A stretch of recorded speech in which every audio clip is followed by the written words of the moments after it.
or good statements that you had, Ty. I like those. All right, ladies and gentlemen, welcome back to the Black Sensei Society, episode number 97. We're almost at 100, episode 100, and we are late. We are one of the most non-on-time podcasts of like all time. We just don't know how to be on time. That's on me. That's on me. We started talking WNBA stuff, and now we started cooking. Maybe by the time we get to episode 100, we'll start being on time moving forward. You know, who knows? We should might be get late there eventually. Ty, we should be late on episode 100 on purpose. Oh, wait, what episode is this? 97.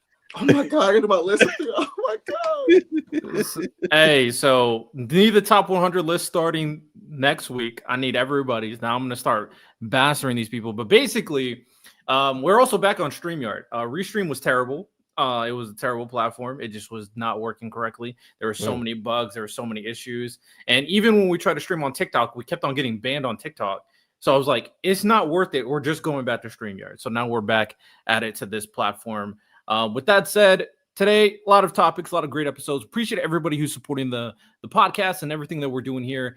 We got the list of people who are signed up for our Shikai Bankai members. I will try to do this new thing where if you comment and you're a Bankai member on the podcast episodes, make sure you guys like as well. If you comment below, I'll make sure to shout you guys out for the next podcast episode. So we, the Bankai members are getting the love that they deserve, as well as the Patreon members, the people shining up, trying to put out more content there. I made it at the very least my own personal thing that anytime I have time, which is very infrequent, anytime I have time to watch anything or read anything, I'm just going to react to it and just post it on Patreon moving forward. But to start it out, shout out Angie.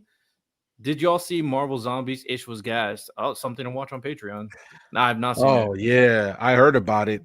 I heard it was pretty good, which is really good to see.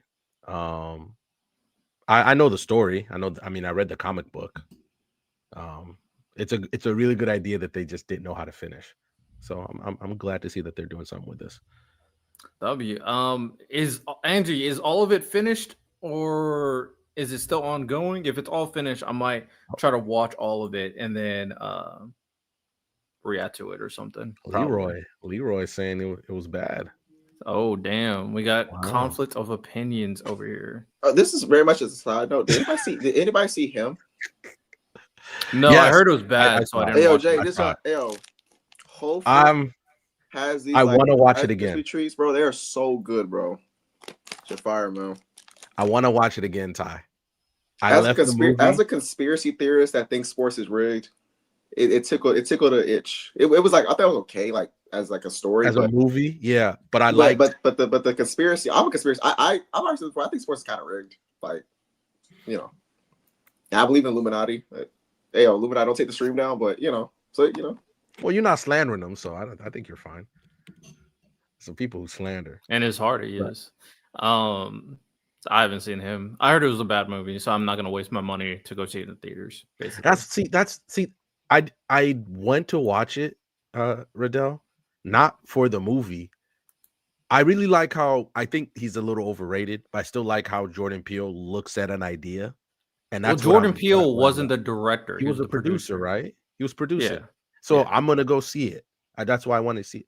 Obviously, he's not the whole thing, but I just wanted to see his different idea on that. So that's why it was one of the movies I was gonna go see regardless. And I want to watch, even though I think it's mid to bad, I want to watch it again because I think some of the messages that he was sending was pretty cool.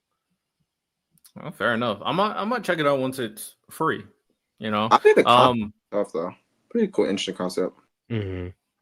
I respect it. It looked like an interesting concept just from the trailers, to be honest. Yeah, so I'm not even mad at you saying that. And I respect the fact that because a lot of people say Hollywood isn't creative anymore, but obviously Jordan Peele wasn't driving the car this time, but he's a guy who's constantly trying to give you something really new, make you think, I like that. I think really Hollywood is more creative than people think. It's just nobody really watches their new movies anymore. Like when they bring out like new stuff, like people don't really talk about the new stuff that they bring out, to be honest. Well, what's funny was that because like we're down to the concept, but basically there's like this person that gets the title of him that's like the GOAT quarterback, and then like there's like a lineages of hims. So the next star athlete coming up is supposed to take that moniker and be a be part of the secret society, be sacrifice things. Someone That said, was so fire. I yeah, love that. they said that basically two sides are battling each other. Someone said this is what Tom Brady and Patrick Mahomes did. I was like, Remember, they used to do where Tom Brady would go talk to Patrick Mahomes in private for like 5-10 minutes. hey man, That's just him giving him the last of the him powers. Like, here you go, bro. hey, listen, man. And then he won the next year. I'm just all right, well. Hey man. Also shout out you, Jaden. Now you're on Tower of God. Tower of God's amazing. I need to keep on reading. I've been lacking, but it's a great story. A lot of great stuff we recommend over here. Everybody here recommend some good stuff. Also, with that said, appreciate everybody. Also, make sure you guys join our Discord if you haven't already. And make sure you guys go check out all our socials via our link tree. Support everything we're going on. Our clips are starting to do pretty good now on TikTok. I think we kind of found a formula over there. And we just got to keep on grinding, of course. So to kind of start with an icebreaker question, funny enough, it probably would have been different if Random told us that he would want to talk about the WNBA, because there is a lot of drama regarding this. But the icebreaker questions related to the NBA because the media day happened recently, and NBA media day I didn't see much of it. So what? Sorry, if we're gonna talk about media day, can we talk about the kill shot that Pablo Torre sent out yesterday? Because it's Ty, if you get a chance, I'll make a playlist on YouTube, have you watch it. It's so good what he's done. But basically, the Kawhi Leonard stuff, right? And the last thing that everybody was sticking to is killing Steve Ballmer. Because I literally want to bring up my freaking dry erase and write it all out for you. Don't fucking matter. Here's a very simple way to say it. So the last thing Steve Ballmer kept saying was that I was defrauded. They got me. I didn't know this. So Pablo's like, bet, let's prove it, right? Let's prove it. So Pablo finds out that Steve Ballmer, he's a billionaire. They all got philanthropic groups. Him and his wife run one called the Ballmer Group, right? And they, they look at different donations together, and they're sending out millions of dollars, right? Millions of dollars. So there's all of a sudden they find this one spot. I believe it's called Golden State Financial something. It's basically to help people in California become better financially literate, make more financial things. Guess who runs that foundation? The Clippers owner? Kawhi? Is this am I close? You're pretty close, but I'll do that. Who runs one of those? James Harden? I'll tell you this. Who runs one of those is one of the co-founders of Aspiration. I'll get you this. He sent his first donation to Kawhi to that group in 2018. Right? 2018. That's when the first time he sent it. And according to him, you can literally go on their website and say it. And they said him and his wife thoroughly look through people who they're going to send money to, right? They want to know everything about it because they want to make sure their money's going to a good place. So guess when was the last time that he sent Joe Sandberg, who Ty was arrested by the federal government, indicted for like fraud, all this stuff. He got arrested, right? Guess when was the last time he sent Joe Sandberg a payment? And let me tell you this, all the stuff we've been talking about Kawhi happened in 2022. Guess when was the last time he sent? Guess when was the last time he sent 2022? 20 is it recently? Yes. Really? This, I believe, if I remember correctly, December of 2024 for a suspicious amount of money. Because remember, Steve Ballmer got his partner to pay like Steve Ballmer got his partner to pay Aspiration when it was already a failing company $1.99 million as an investment. And guess what? How much Kawhi gets paid about every quarter since he signed his no-show deal? 1.9 million? 1.75. It's always just a little bit over. So the last payment that Steve Ballmer sent to Joe Sandberg was 1.875. It's always just a little bit over the amount of money Kawhi needs to get paid for his no-show deal. Always just a little bit. And you told us, man, it's over. They defrauded me. We handled this back in 2022. And Pablo's, how come I got you still sending money to the dude in 2024? So either you are a really nice dude. You know what? I know he scammed me out of, and at this point, before the 2 million, he scammed me out of $118 million. Ty, $118 million. But you still sending money? It's over, bro. They're cooked. I definitely Why it's cooked.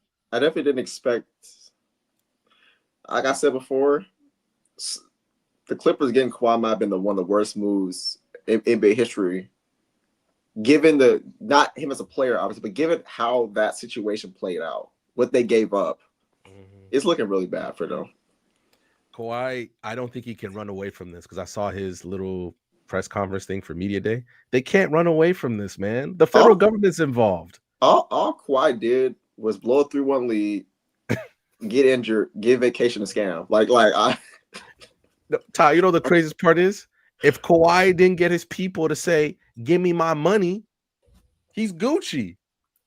But he wanted all the money, and because one of the things that made me laugh was he's like, I don't know, I got to keep up with the books. Kawhi, if there's one thing I've learned about you through this whole thing, you're the dude who stopped fucking with Wingstop because they wouldn't give you free coupons no more.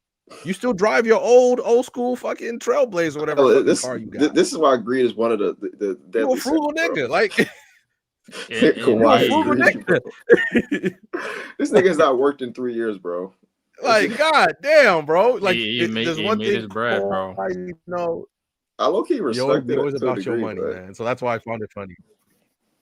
Shout out he's Kawhi. cooked, Shout out Kawhi. I that's why I'm so curious. Mark Cuban, literally every time Pablo breathes, he got something to say. And I'm like, this doesn't involve you at all. Why are you talking? And that's where, Ty, your conspiracy theories come out.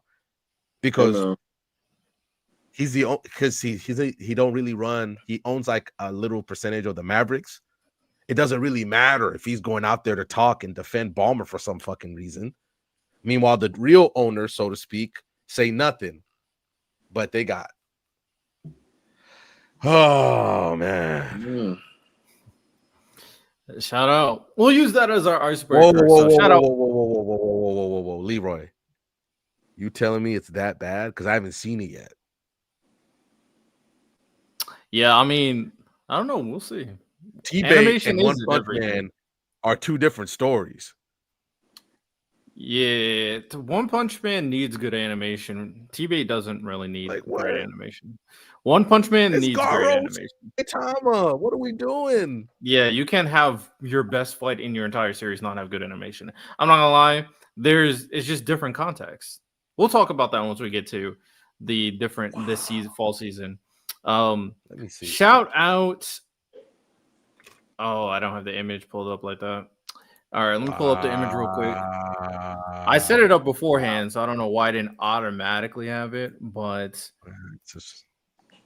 StreamYard's punishing us because we left. Yeah, we're getting used to the So shout out this person who is the BSS comment of the week. This guy had a huge comment, and if you guys can't tell what it's saying, I'm gonna mega zoom it real quick. But basically, this guy had a whole breakdown on why Samurai Jack or Rurouni Kenshin is better. And this is in regards to the debate regarding Kenshin versus Samurai Jack. I don't think I was there for that episode, but I think you guys that was Samurai Jack better. That felt like last year. Was that like how long ago was that? It was at least 6 months, man. Like it was 6 months. That was so long. But I remember is this comment from that video, Riddell? Yeah. What's the date? What's the date on that? Nah, he left it 9 days ago. Oh, his comment. Really? His comment. He watched it recently. Yeah, this is a pretty new one. Yeah. Oh, okay. He said speed Kenshin, skills Jack, power Jack, stamina, Kenshin. Man, I see Jack jump real good, like, and run away from fucking robots. Like, what are we talking about? Okay, fine. Battle IQ, Jack. Versatility, Jack. Strategy, Kenshin. Agility, Kenshin. Reflexes, Jack. Intelligence, Jack. What does specialty mean? Like as a I don't swordsman? know. Maybe he has like unique skills. Okay, specialty. Yeah, that could be anything. Yeah, I don't know. specialty, Kenshin. Offense, Jack. Stealth, Jack. Strength, Jack. Endurance, Jack. Durability, Kenshin. Capacity. What does that mean? Maybe durability? Is that? But he already has durability. Capacity. I don't know that. Is it the amount of shit that he can carry? Because they don't usually be carrying a lot of stuff. All right, fine, whatever. I feel like he's just making stuff up to give something to Kenshin so it don't look mean. This reminds me of when you see like Analyzer doing like slideshows of like which character is better. They'll be like character development, and then towards character. Then they'll be like the next slide be journey. I'm like journey and character development the same thing. I'm like, Defense, Jack, hacks, Kenshin. Did he say who he has winning overall? Samurai Jack. Oh, Samurai Jack. Yeah, Cinderella Kenshin's tell is over, man. Man, Lonnie would have crashed out if he saw Cinderella that. Kenshin, All man. that just for Samurai Jack to win. Shout out, man. He gonna be like, he cut blocks. I'm like, did you watch? I'll be trolling. I'm like, did you watch Samurai Jack fight fucking robots? Like, what the fuck?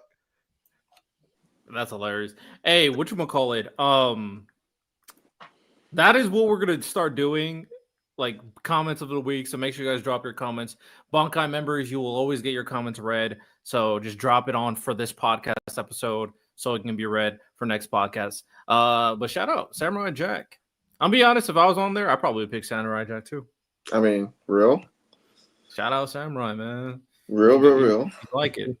I did have a question for you guys. So someone in our Discord asked, I asked, like, what do you guys want us to talk about? One person asked the question, what have you guys been checking out this week? And honestly, that's just a good question to ask every podcast episode to start it out, because we all kind of watch or read different things.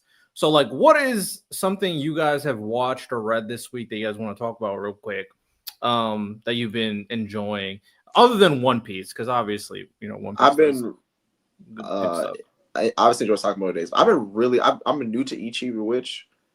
Ichi the Witch is fire, bro. He's on the trade, yes. And it is one of the only manga that's consistently outperforming One Piece weekly. It's the only one. Like, we go to weekly rankings where the Shonen Jump does like the survey cards for people, the magazines. Ichi the Witch is consistently ranked over One Piece. No other manga is doing that. It's currently ranked number 1 to weekly Shonen rankings. And to show you how important this is, those rankings determine if the series get canceled or not. I actually got a book from Toriyama's editor, Torishima, and Dragon Ball was struggling at the beginning of his story, and Dragon Ball was about to get canceled because it was not ranking well. That's how important those rankings are. If a series does not do well in those rankings, and Ichi the Witch has been ranking above One Piece more than any series has in recent memory. So that's cool. I mean, go ahead, Riddell, my bad. Oh, I'm glad he's on the train, because I obviously was the first one. Was like, bro, this shit is good. Lonnie eventually. Oh, $5 super chat. We need to hold these Garp doubters accountable. MFers were calling him out his name for years, even with Oda confirmation. Now they backtracking. We will talk about Garp, because that recent chapter about. We will talk about. I have a theory about Garp, but no, yeah, Ichi is good. Also, Ichi is like Luffy. Like, he is like Luffy. I agree. I'm 100% with you. My question for you, Ty, is very clear, because there's been a little back and forth between me and you. Me? It's not like a big battle. It's not a big battle. I know about that. It's not okay. Oh, you know what about it? It's about Kagurabachi? Which is better? Ichi's better. Ichi's better. I'll shake your hand. First of all, I was saying that Kagurabachi better than Goku Rakuga. Well, that's not a weekly, so I don't mind. Yeah, but no, Ichi's better. Ichi's consistently ranked higher than Kagurabachi as well, for good reason. I think the characters are better. He has better character writing. I think all of them are great. Ichi, Descaras, Goku Raku, Goku Raku's great. Like all 4 of them are really good. And now I'm curious to. Have you read the recent chapter? Of course. Yo, a Bro. like, I was like, what? Bro, I was like, what? But you know what? The formula seems to be for like a popular hit story, at least to that. And this is why I think I'm taking note of its weekly rankings because no series has done it like this in a long time. Like even Naruto and Bleach were not ranking over One Piece like this. It seems that people, if you can mix in comedy, if you can touch all aspects of emotional resonance, I think you have a powerful story. Like if you make someone laugh, make someone angry, make someone cry, make them feel nervous. That laugh part is a lot. I don't think a lot of stories have, and I think that's why we talk about comedy stories. They're like generational. That's why people go back to talking about SpongeBob because it was so funny. Mm-hmm. If someone can make you laugh, we love. We love hanging around people that make us laugh. And One Piece is one of the funniest manga. Ichi's one of the. I think Ichi's actually hilarious. I actually laugh at Ichi all the time. But it has a good emotional, like it brings out a range of emotions consistently, and also the action is fire. So, it's gonna be the One Piece of this generation, and it's actually gonna be. I'm just curious on the like length of the series because we already met the big bad. Yeah. I'm sure he's gonna have a group that is gonna be like his main people, but like how far can they extend this plot? I don't know if it's gonna be that long. I say max 200 chapters. It depends, right? So oftentimes when you have I don't think that we've gotten to like any close like to like the midpoint of the story yet. Like a Marine 4, like you have like a false victory or a false defeat. You have a direct conversation with the main antagonist. You have like a massive revelation. I don't think we had those things unless you argue when Ichi met the world hater, which would be very. But I think it's way too early. Yeah, it's way too early. It's kind of like how we meet All For One early. Like I think it's clear. Like the first war of My Hero, that was the midpoint, right? Like it was a change in the status quo of the world. It was a false defeat. It was a direct conversation with Sugar Rocker. That to me was like a culmination of those things. So a max level was like a Marine 4, or, Pain Arc, stuff like that. I don't think we've had that yet. But I hope if Ichi gives me I'm gonna lower my expectations. Give me a good 300 chapters. Give me a little, it don't gotta be My Hero, but a little bit more than JJK. I think we'll be cooking with grease. All right, we're getting everybody on board with Ichi the Witch on the Sensei. I'm telling you, Jaden, Ichi and Luffy are very similar as far as their personalities, and just like they're such active protagonists. Like as far as like they just do things, they do it like they don't really think. They just do what they feel. They just act, and I think that's why they're so good at pushing the story.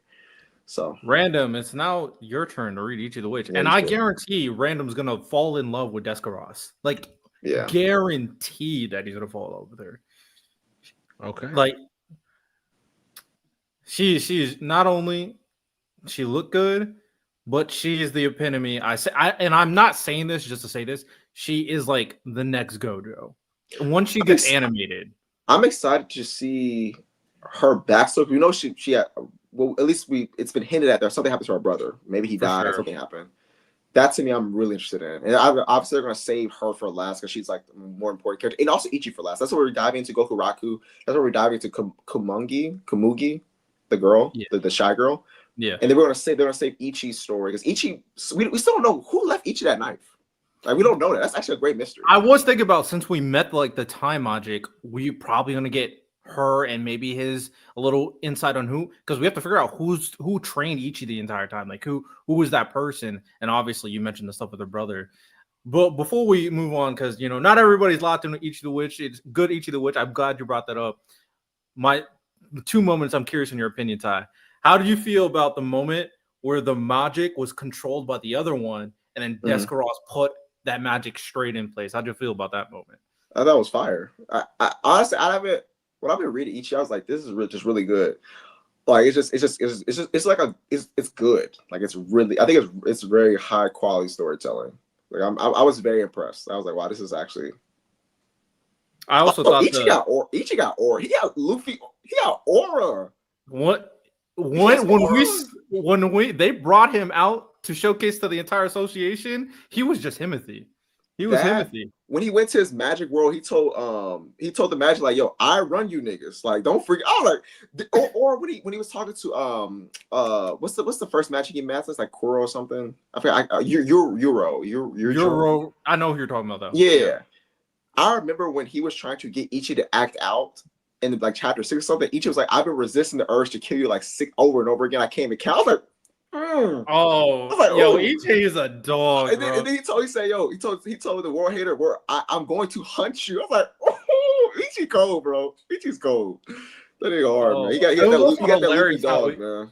It was also hilarious how he swerved that one girl too. Oh yeah. Oh, what's her name? Sister. Yeah. Said, you're not my type. Yo, also her saying wood was hilarious. That was funny. Oh, bro, I said the same thing when I made it. She said wood. I'm like, yo, that is such modern day lingo. But you know what's so funny about that is that if you look back to like the Naruto manga, you can tell Kishimoto was using like a lot of 2000 slang. Like there was this one thing that Shikamaru said. I forgot what it was, but I was like, that's so 2000s. So I'm interested to see like a lot of the TikTok like slang being a new modern manga, because like it's the way that people talked in the 80s. You see like a lot of 80s manga do it. So I expect to see more of that modern lingo, but it's just kind of funny to hear it. But it's great. Hey man, each of the witch talk, I love to see it. And also Santo needs to answer if animation is important or not, because Riddell said One Punch Man needs it. I said Garo versus Saitama needs it. Like, I'm not even hesitating. It needs great animation. I was like, before you move on, can you move on to Santo's comment about Ichi cool but Cinderella Jack? Can you just put that on the screen real quick? Santo, my friend, Cinderella Kenshin story is over, bro. We packing it up. He got the slipper. We put the slipper on him. It matched. His Cinderella story is over, man. Yeah, bro. You gotta argue with that dude in the comments, bro. He broke it all down. He random. Said, yeah. What are you checking out? What's going on? I'm actually in mourning. One of my favorite manhwa just ended on Thursday. The Greatest Estate Developer. Like, you've probably seen some memes about the funny faces that the MC makes, but it was a really cool story, and it's like really well done ending. I was like, I think maybe because of all the bad endings we've had so far. Obviously, manga is a different storytelling than manhwa. But I was just expecting a really bad ending, and they tied it in perfectly. Where, you know, what you could basically do, where I know people who all they do basically is randomly watch The Office. Like where you finish it and you can just start it right up again. That's what that story is like. It's really good. It's really good, man. Like great action when it needs to be, really great moments, and it's gonna make you laugh too. So, like, if you have a chance, go check it out. It's on Manga Dex, or it's basically everywhere. Like, it's really bummed me out that that's ended, you know. And now I gotta fight a whole new one. Well, did it have a good ending? That's what matters. Oh, it had a great ending. Okay. Great ending. There we go. Shout out. We love good endings out here. The thing that I've checked out recently is I've watched the final episode of The Water Magician. Miles recommended it to me, so I watched it. It's an isekai. Very simple premise, like most isekai. He got isekai. He decided to become a water mage. And even though the story or the premise is nothing too crazy, it was an enjoyable 12 episodes. I do want a season 2, but Ryu is actually one of the best isekai protagonists I've ever seen. Ryu is a fantastic isekai protagonist. He definitely carries the show. Don't get me. Let's be very clear. Everything else is pretty mid. He carries the show, and he makes water magic seem like one of the most important elemental magics you can have in anime. I do think that Ryu, if I had to make an isekai protagonist Mount Rushmore, I would not hesitate to put Ryu probably on that Mount Rushmore. He's great in all the best ways. I like how he's very intelligent. He's a badass. He's a great fighter, but he's also very relatable in how he handles his relationships and how he mess with his friends. He wants to take you out for good. He wants to kill you. And then his like relationship with like the love interest is great too. I don't like overpowered characters. I think Sun Jin Woo's mid. That just doesn't work with me. But yeah, Water Magician, 12 episodes, very solid, very solid. All right, let's move on to the next topic. This is before we get into like the what's going on this season. We have to talk about this. And Ty, this is not a disrespectful segment. Okay. I'm just asking a question. What I do? You didn't do anything. But I'm just asking the question. This is not disrespectful. I am just asking the question. Yeah. Will Lamar Jackson ever win a Super Bowl? Yeah, I think so. Are we not concerned? Wait, say it again? Are we not concerned about the trajectory with Lamar Jackson? Because this team was supposed to be that. And it's not Lamar Jackson's fault. This defense is injured and terrible. But moving forward, like, it's going to be tough for Lamar. It's going to be tough. They keep on trying to build this team. It's just not working. You said what? At least not to me. I don't think so. I think that I've seen average and mediocre play win a Super Bowl. I've seen that already. With multiple quarterbacks that I grew up watching. Like, I've seen it multiple times. Brady did it multiple times. Peyton did it. Before you go into that, $2 super chat, Jaden. Fuck the Ravens and Lamar. Hashtag Steeler Nation. I'm about to say I think that the most outside of like Mahomes and recent memory, a lot of quarterbacks are playoff droppers. Brady is a playoff dropper. Peyton is a playoff dropper. I get that might make people feel uncomfortable, but that's just the facts. Like most quarterbacks drop in the playoffs.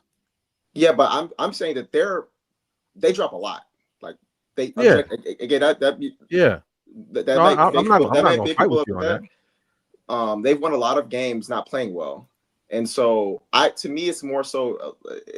Loki might be a lot of averages. I think that even if I look at the playoff game last year, that to me looked like a classic Brady game. Struggled beginning, and he came through big. They just didn't convert on a 2-point conversion. Like that to me actually looked similar. I've seen that story play out multiple times, like growing up.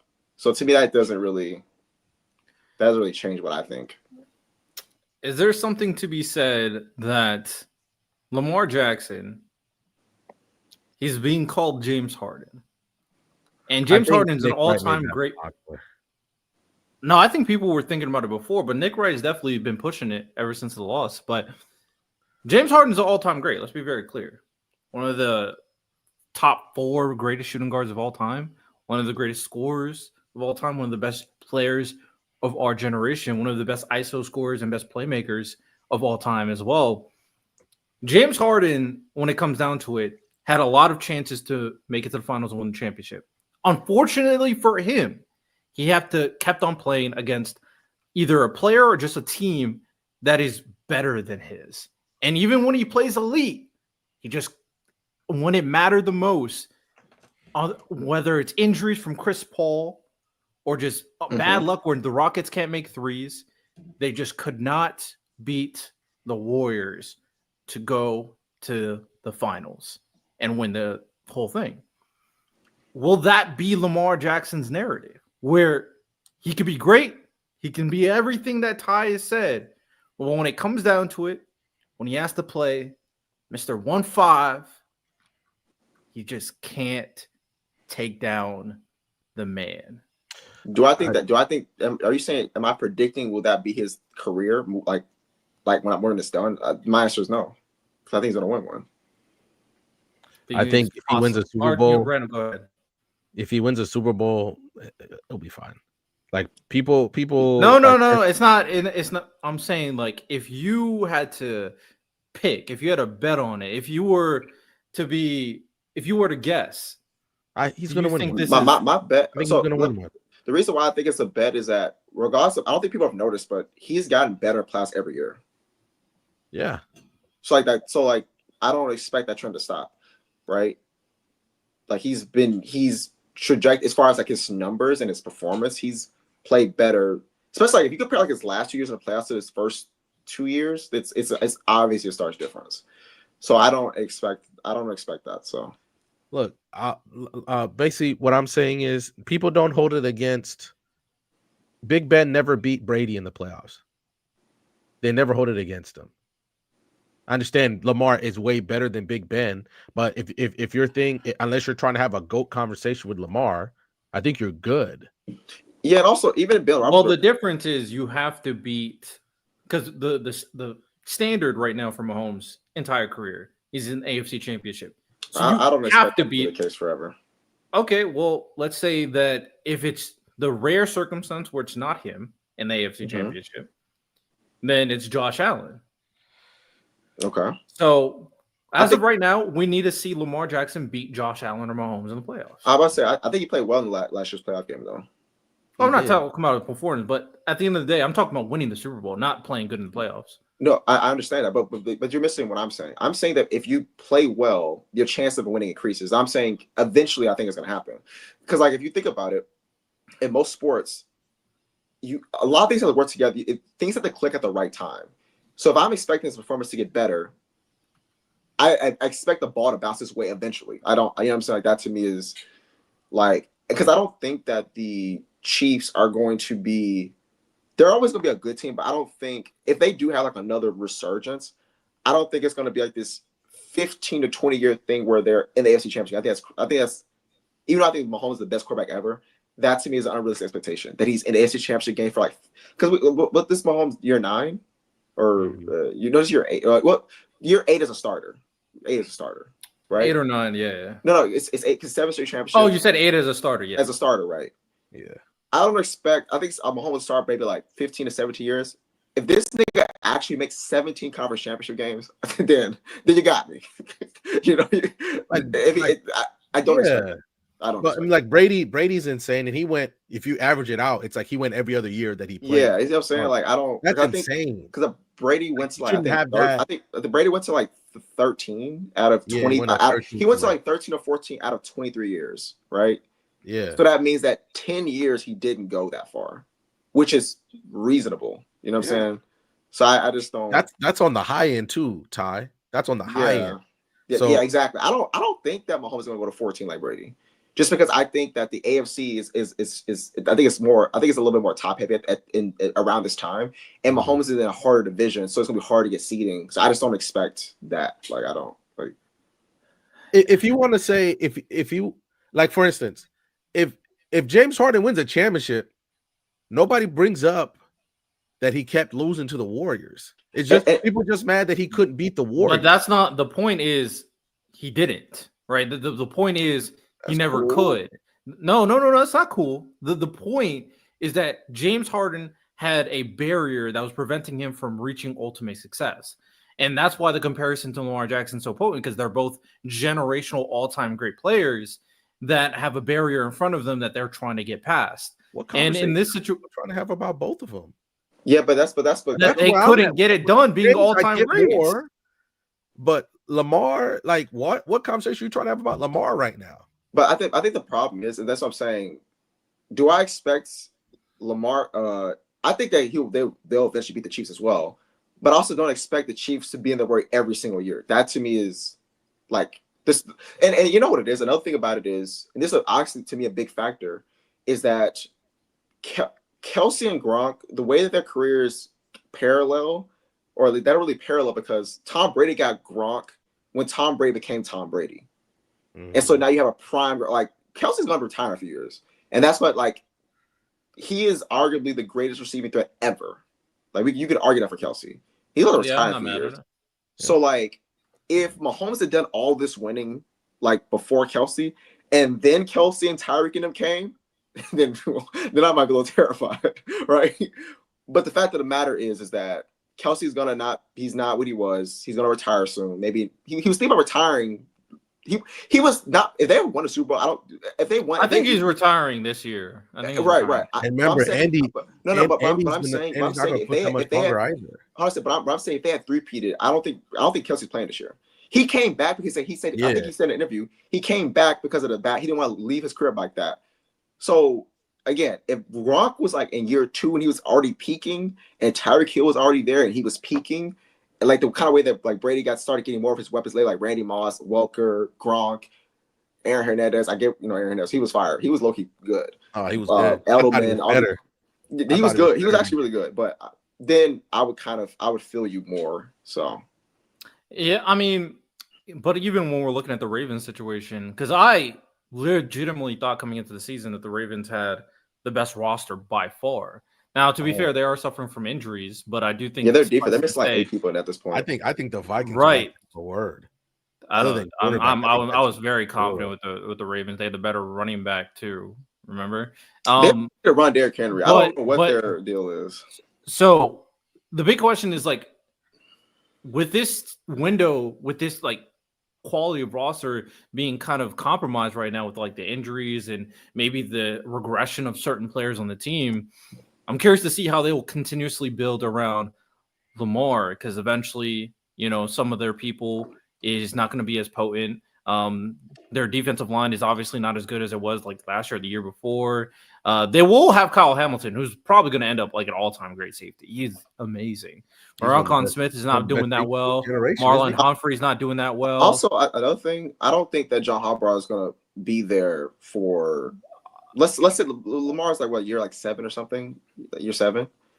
Let's say Lamar plays 15 years. I don't think John Harbaugh would coach for 15 years. He might get fired. They could try to fire him this year. Exactly. So I also don't suspect John Harbaugh will be there, because I think he's a great coach, but recently he's making some bad decisions. But they could get a worse coach too at the same time. I do think Lamar's window is a little different from other cornerbacks, obviously because he relies so heavily on his physical talent, mainly his running ability. So I don't think he's going to have as long as his career as other quarterbacks. So I'm just asking the question, really. I think he'll win one. He'll win one. It just the problem is, Ty, people are going to have a problem with how he wins it. People will say, "Well, you didn't beat Mahomes to do it." Man, I don't think he still won a ring. Well, if he won, he would have to beat Josh Allen. Lamar's going to be in that. Man, there could be that 1 year he's playing freaking Tua. Lamar is going to. Here's the thing about Lamar. And Lamar will be held to a standard higher than people that people say are better than him. Straight up. Like, that's just right. Like, if you take Peyton Manning's first Super Bowl run or Tom Brady's first Super Bowl run and Lamar plays like that, it will be less respected than those guys' ring, even though they have like that. He's gonna be, it's kind of like how LeBron is. Like, he's gonna be held to a higher standard, even though I think LeBron's a GOAT, but Lamar's going to be held to a higher standard than players that people claim are better than him. So, I mean, that's just what's going to come with it. But that is the conversation. I think him coming up and being, like, for instance, if you're looking at the quarterback hierarchy right now, Riddell, what's it? It's Mahomes, Josh, and Allen, right? Let's just use those three. Mahomes, Josh, Burrow, and Lamar. Yeah, but Burrow withstanding, because I legitimately I'm not going to say he's Andrew Luck, but how many more of these big injuries can he keep taking? His offensive line gets him killed, bro. Like, how many more can he keep taking? That's where I'm concerned, because when he's so good. Last year showed you, but I think this right now at their best is better than Brady, Manning, and Breeze at their best. It's just we don't know how they finish. Like, now I would take ironically, Lamar Jackson is undefeated against Brady, and no matter what context. Fun fact. He's literally never lost to Brady in his life. And Josh Allen has only ever lost to Brady, which is crazy. I think that trio would beat the trio, that the old OG trio. I probably disagree with Brady, but ultimately my thing is I'm really kind of moved past the idea of like comparing new generation to old generation, because like obviously they're better. But I do think there are some things that a lot of the newer quarterbacks just need to get better at, like what Mahomes eventually became really good. Josh Allen became really good under Joe Brady, and that is like play. Let me use a term that everybody understands: be a game manager. I think a lot of quarterbacks are very much struggle and try to become playmakers, and it ruins the tempo of the offense. Oftentimes, I see what you mean. And And I am curious to see if Lamar can adapt that to his game, because I do think he relies way too much on his legs because he's a physical freak who could break every tackle. But sometimes he thinks he could do it too much, and then he gets sacked. And I'm curious to see if he can play more of a short game, on timing, quick passing game, because I do think Zay Flowers and Mark Andrews could benefit from that. But it would probably have to be under a different regime, because I think John Harbaugh is kind of okay with how he does things. And he's very successful. I also think Lamar just has a stigma against the Chiefs. Like something just when he plays them, even though he plays well, it's like it just looks badly. I was gonna say this. I was gonna say this is the last I was saying about it, but I think honestly he gets sacked a lot because he's not relying on his legs enough. He's buying time to pass stuff to run. Some situations he just needs to run. Like there were a few times in the game where I felt like he could have taken off, but he stayed. Yeah, exactly. So I think that he's unironically he's getting sacked because he's not using his leg enough.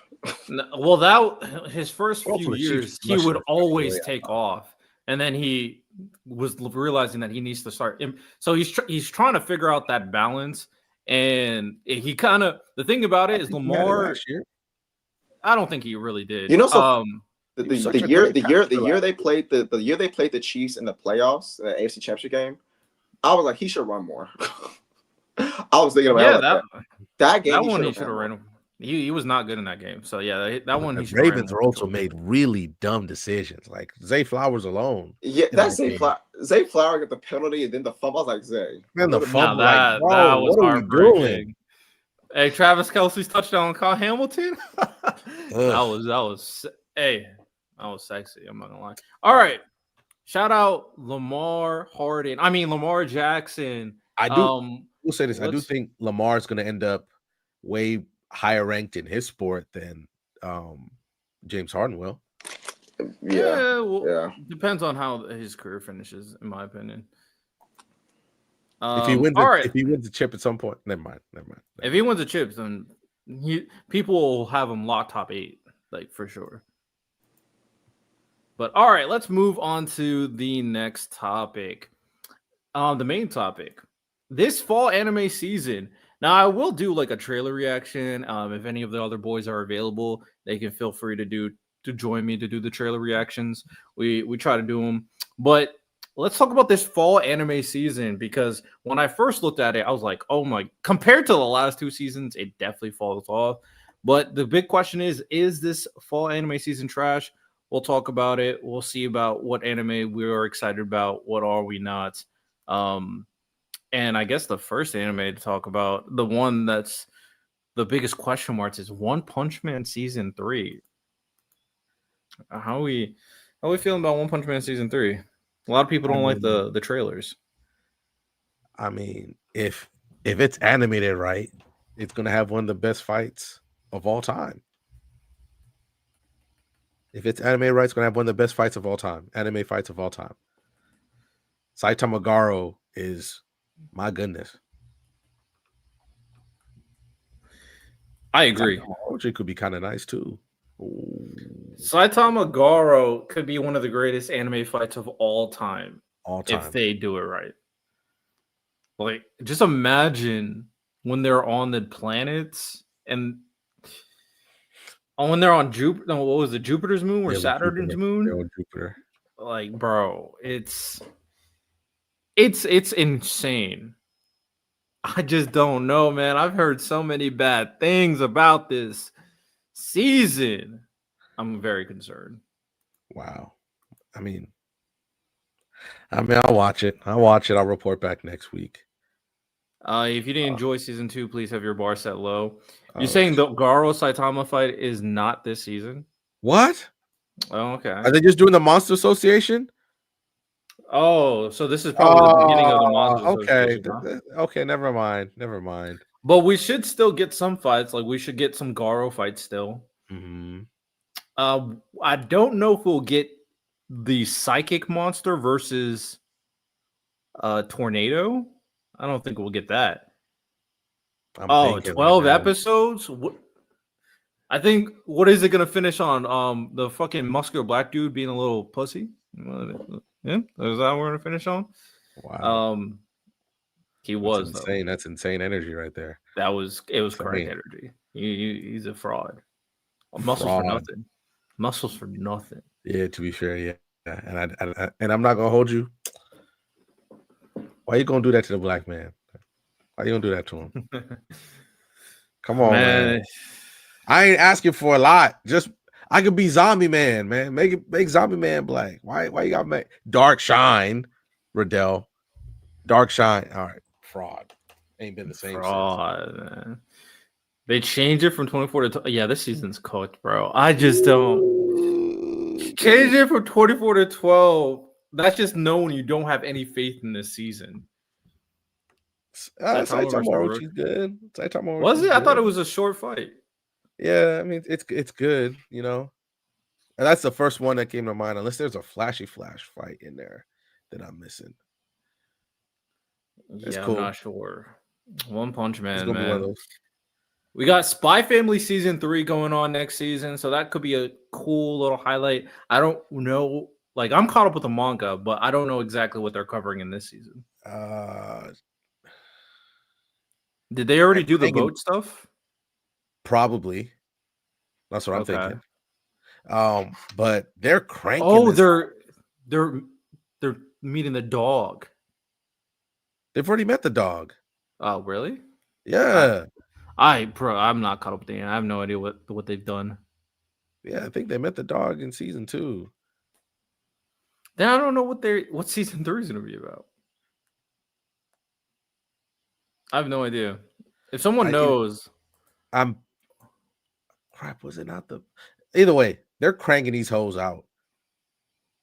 Like I swear, it's like 9 months. New freaking Spy Family season is coming out. It's so popular. They're just cranking this out. Oh, they haven't shown the dog. Okay, so it will be the dog arc. It'll be the dog arc. They met the dog. They met Bond already. Leroy just said they haven't met the dog yet. Am I tripping? Apparently. Watch Goku. I do not watch Goku Loser Ranger. I heard it was kind of meh. I think J-Rob said it was kind of meh. So I never checked it out. Now this might be the banger of the season. My Hero Academia final season. Is it just one? Are they going to break it up into parts? Are they going to follow in the Attack on Titan formula? No, I think they're because isn't that Shigaraki's fighting in the poster?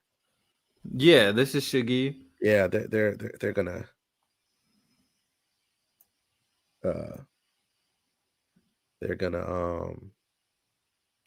end it. Is this about to be anime of the year? Continuing anime of the year, Ty? Isn't One Piece just gonna win that? Hey man, Peak Hero Academia, man. The panel here don't respect it, bro. And it's just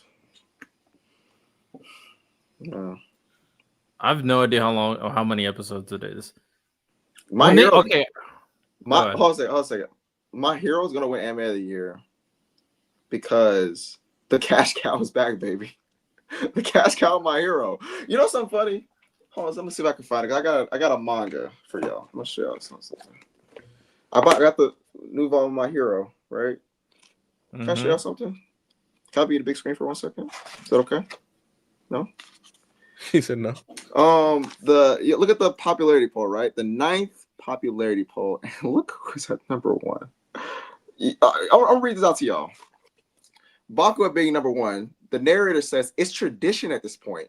Absolute victory for him. This nigga wins number 1 so much that it's a tradition. Bakugo, number 1 character. And then Deku at number 2, it says, this is a tale of the path he's tread. He's always number 2 behind Bakugo. So the cash cow is back. He returns. He sends All For One to hell. So will My Hero be on top? I mean, clearly.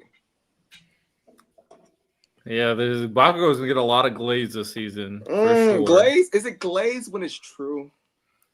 You know? Yeah, it could be true glaze. It's very possible. What is glaze? You know exactly what glaze is. No. I feel like glaze is undue credit. What's undue? Like, no. Glaze is like just credit. Appealing. Man, they were singing songs to LeBron a month ago. It's glaze. Exactly. That's glaze. That's idol worship. That's undue. That's glaze. Are you saying what you're doing is not idol worship? Hold on a second. The number one. Hold on a second. The cash cow. Hold on a second.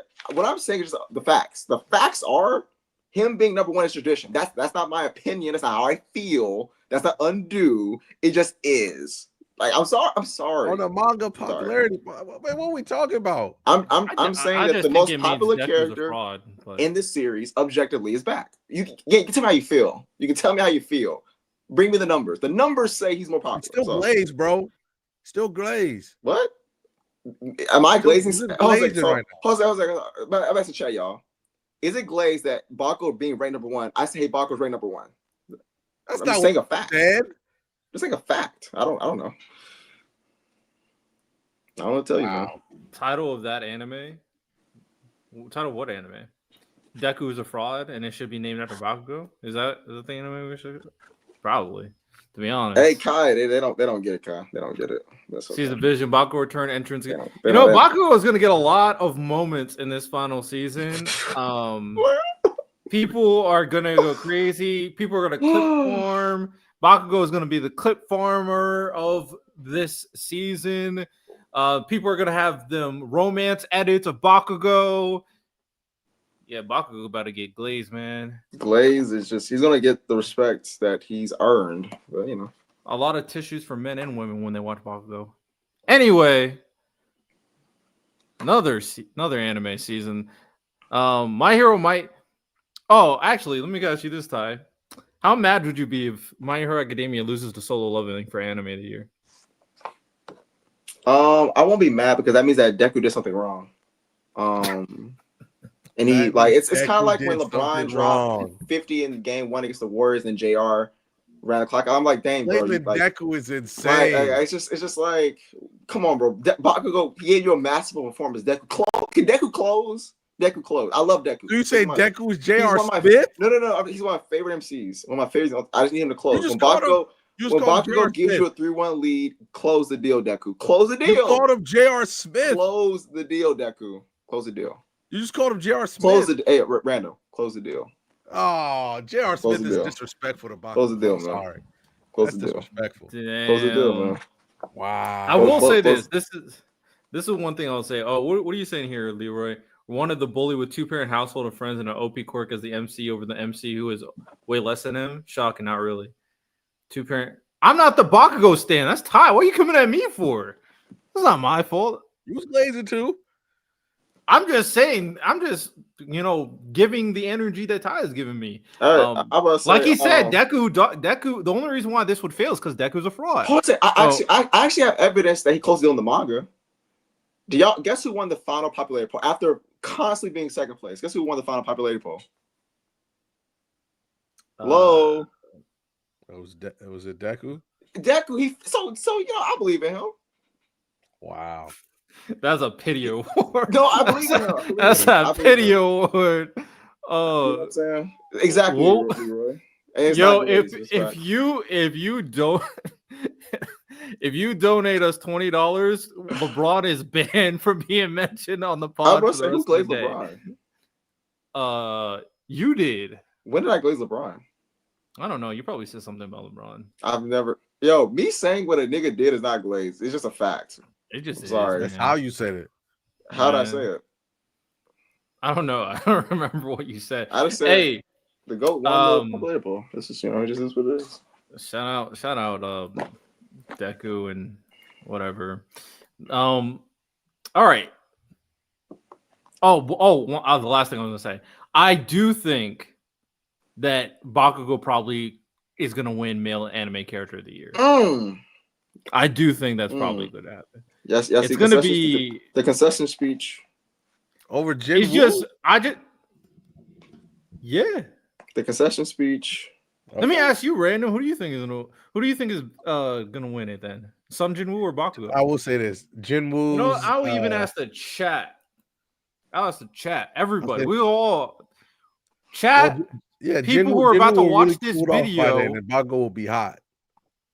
Well, let me set this up. Let me set this up. It's timing too. I see the vision now. Damn. In the year of 2025, Who is going to win Anime of the Year or Protagonist of the Year? No.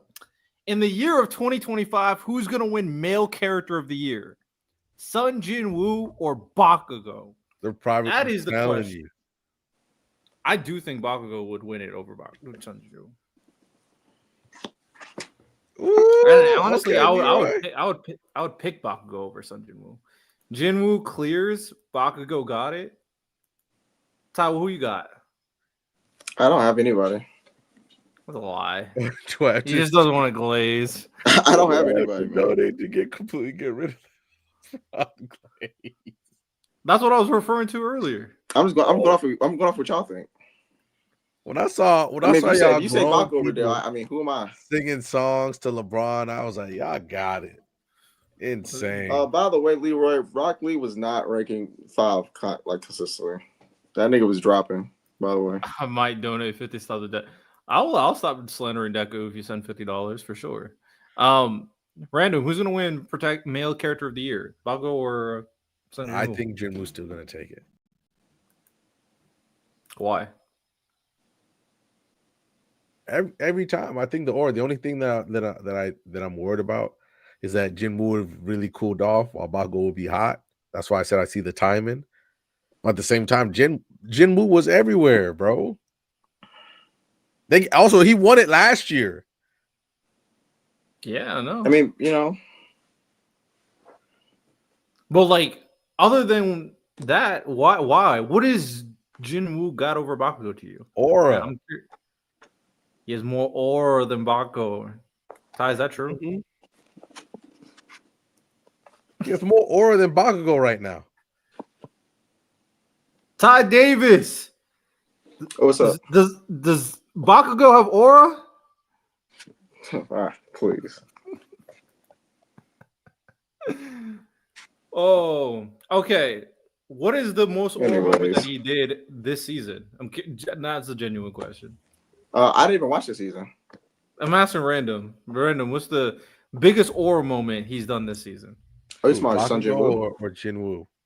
Sun Jin Woo, and then I'm gonna ask Ty for Bakugo what he's. I didn't watch My Hero. No, for this season, when it comes out, what do you think it will be his biggest aura moment? Oh, what I think? I mean, man.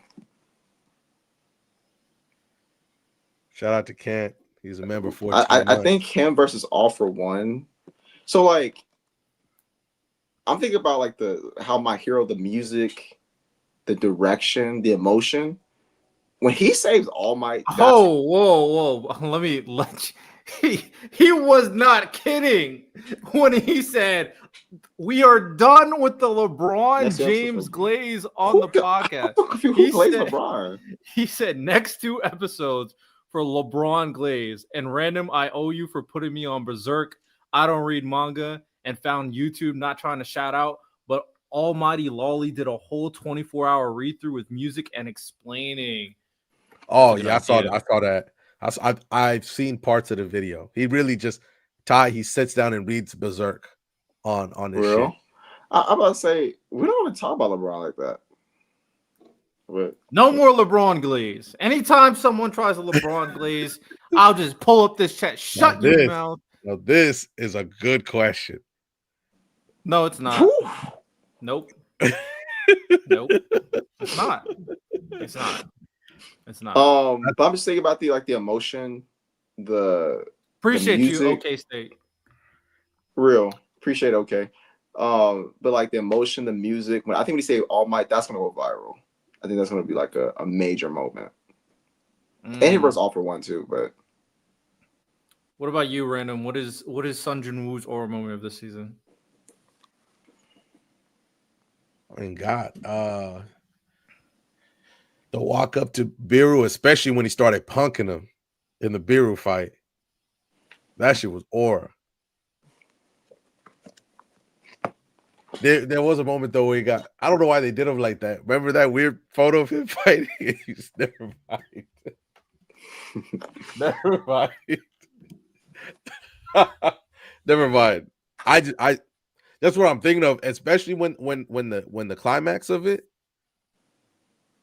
The climax of the goddamn fucking shit was incredible. I think people just gonna have to remember how crazy it was for him when he was. Shout out Bakugo versus Son Jin-woo was about. It'll be hilarious if neither of them win it. That would just be funny. I'm not gonna lie. All right, some other animes going on this season. To Your Eternity season 3. I look, he might pick it back up. It's interesting. It seems like he survives until modern day because these are modern day clothing. I stopped reading it, but I might pick it back up. I'm not. Yeah, I thought about it. Season 1 was just like, what the fuck, man. Season 1 was like, what the fuck. I need a break. Start getting. Yeah. Like I didn't watch anime for a while after that. A lot of terrible things happen, but he was a very interesting perspective on humanity for sure. This anime, Japan being weird. Campfire, another facts. Wild title. Is this one? Is this the wild title you were talking about? My friend's little sister has it in for me. To be fair, that's not. What? What?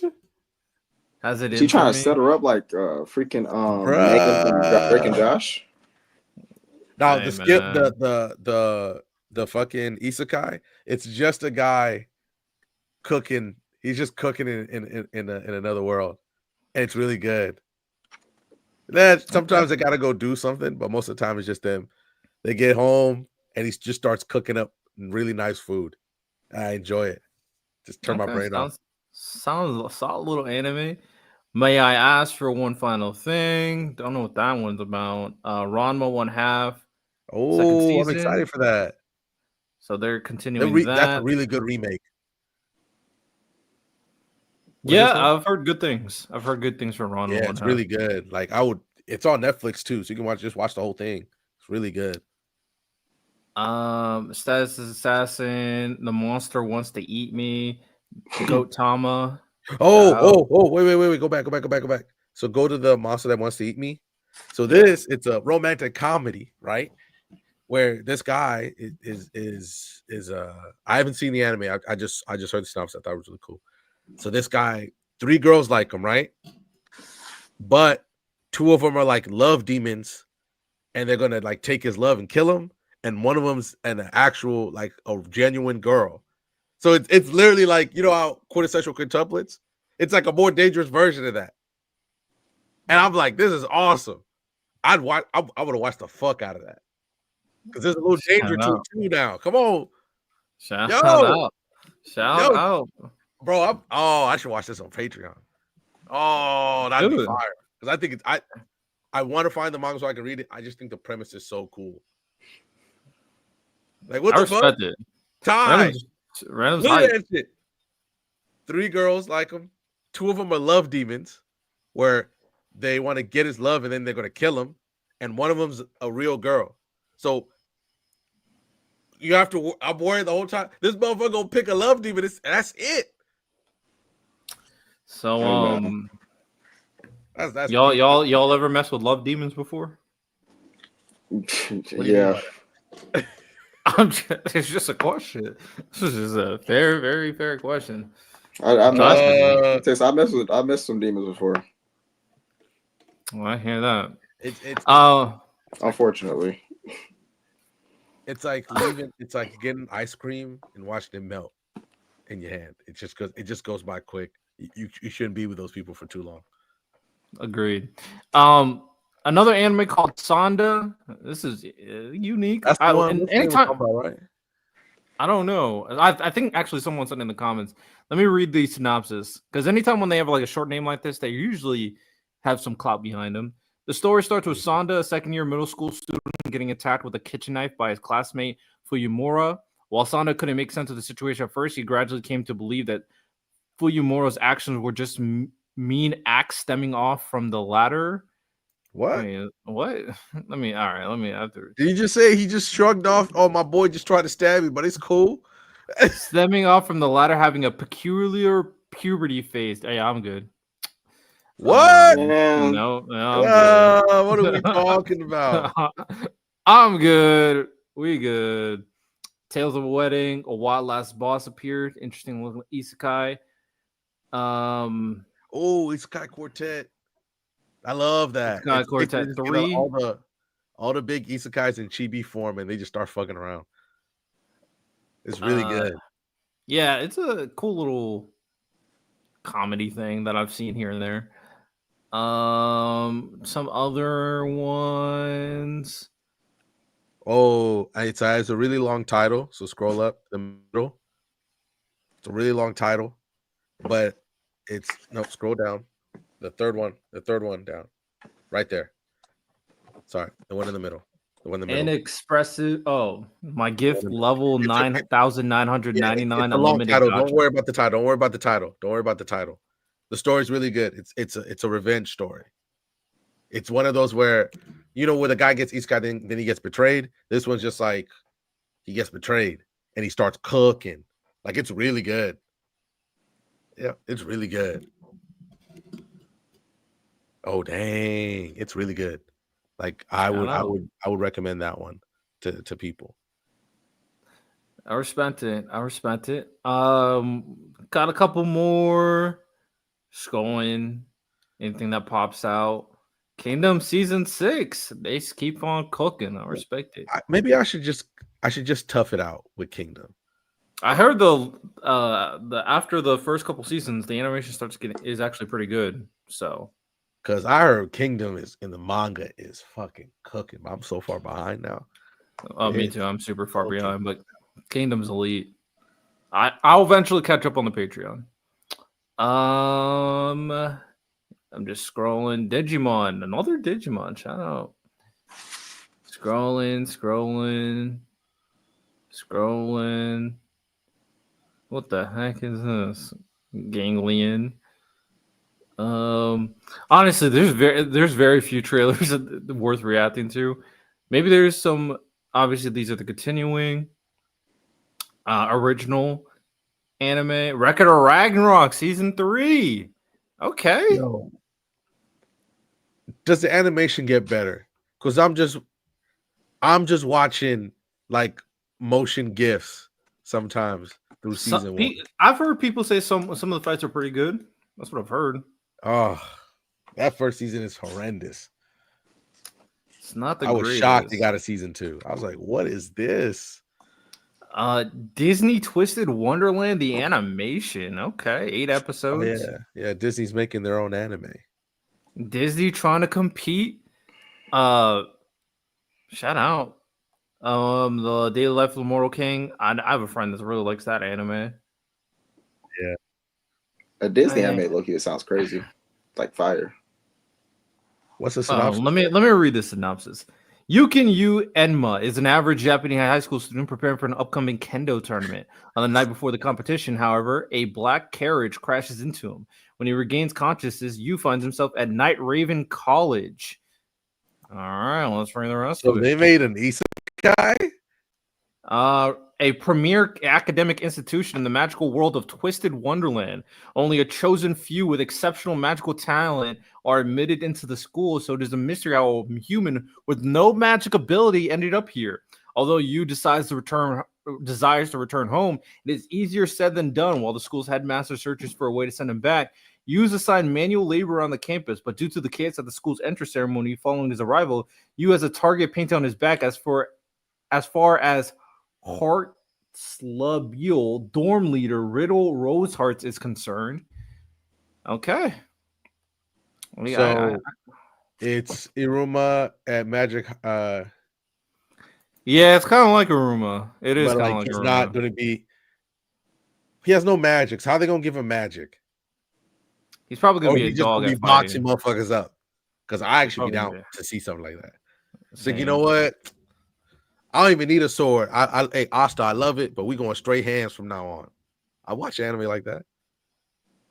I might peep it too, actually. Star Wars Vision. It looks Volume crazy 3 from the poster. Yeah, Star Wars usually cooks with their animated projects. Not gonna lie. Anything else here? Once you keep scrolling down, you're gonna start hitting the Chinese anime and OVA, Golden Kamuy. Interesting. Ooh. Movies that are coming out: Zombieland Saga movie, Golden Kamuy movie. I've read all of Golden Kamuy. It's pretty good. Well, I didn't even know they were coming out with a movie. I didn't know either. And let me see. Anything else? No, that looks like all of everything. Another world looks interesting, actually. After death, before reincarnation, the souls of the deceased transit through a fantastical realm known as another world that helps to guide these trans souls to their reincarnation.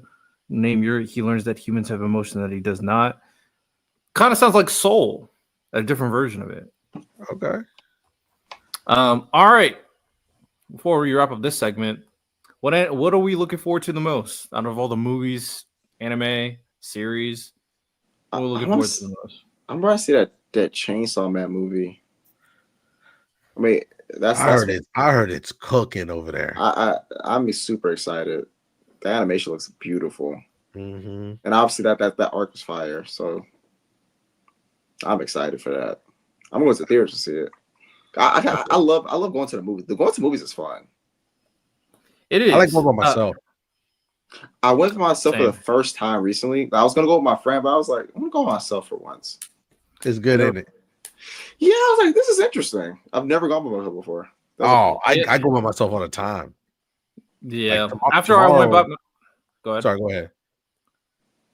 I was gonna say after I went to the movies by myself for the first time, I was like, oh yeah, this is not bad at all. I'm perfectly fine going by myself, 100%. You don't have to wait on anybody. I never understood why people just didn't go. Like I don't know. I can't remember when I started, but I was like in high school going by myself. I was either going with friends, family, or somebody I was dating at the time. So I just never.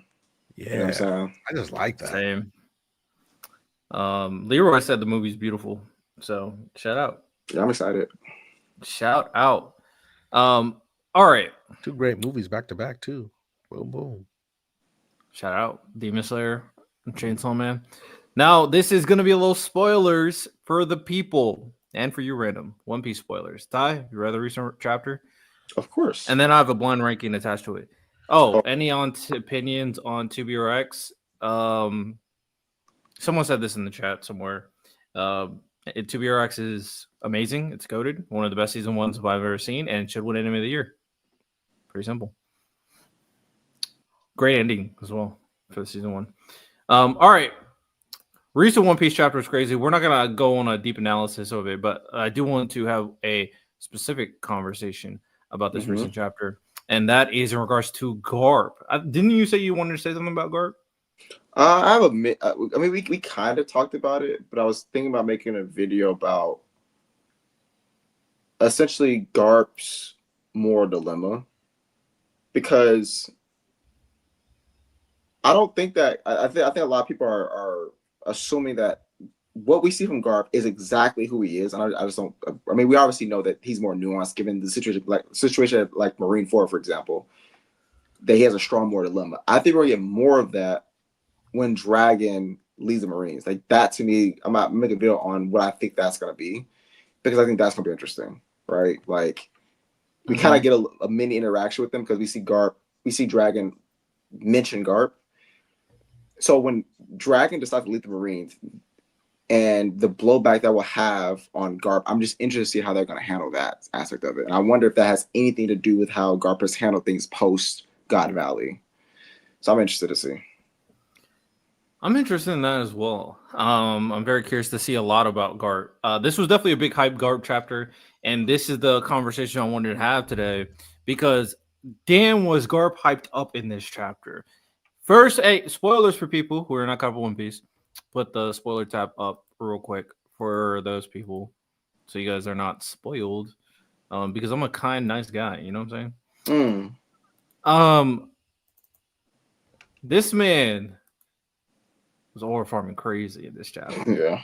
This man got future Yonko absolutely shook in this chapter. And obviously you see Linlin just frightened. He said, call that fire. Linlin running for her life.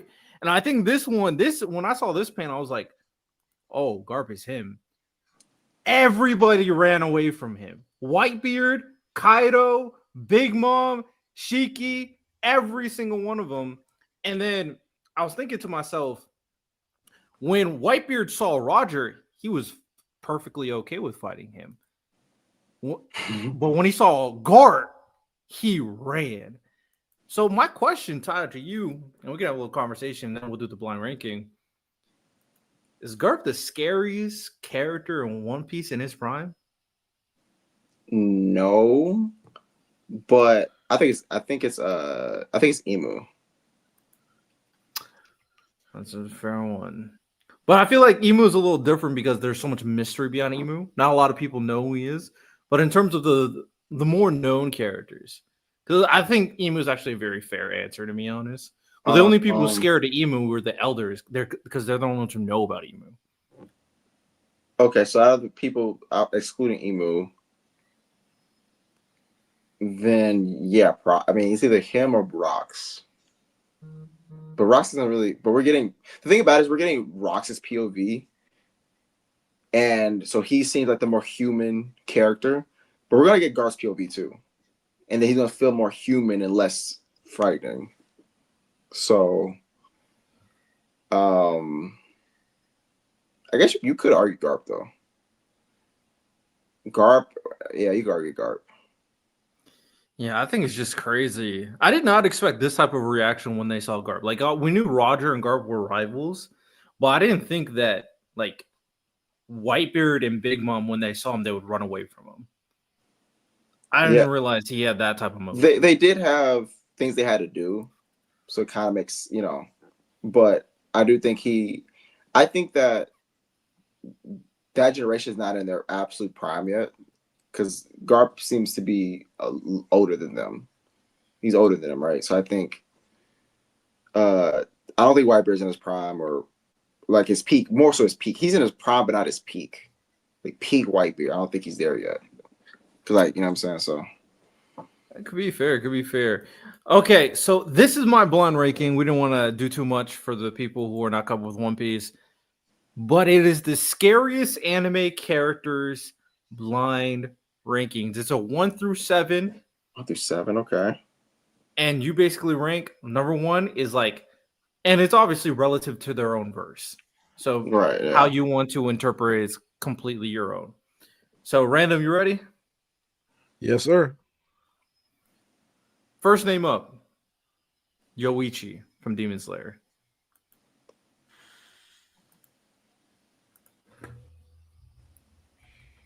You said 7, right? You get 7 spots? 1 through 7. Yeah, can you say the title again? Hear it again. 1 second. All right. So who is the most frightening anime character of all time? We're going to figure that out in a quick blind rankings. And I'm going to name 7 characters, and these guys are going to have to blindly rank which one is the scariest in their own respective anime verse. First name up, Yoichi from Demon Slayer.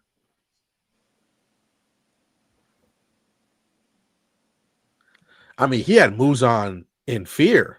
Muzan literally never came outside no more until he found Tanjiro's family.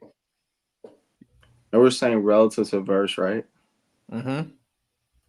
Yeah. Yoichi got impressive aura if you think about it.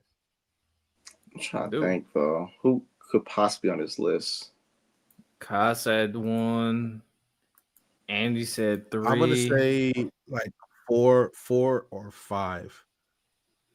I think it's pretty important, but I'm expecting to see some heavy hitters on this motherfucker. We can do 4. All right. Yoichi's 4. Second name up, Sukuna.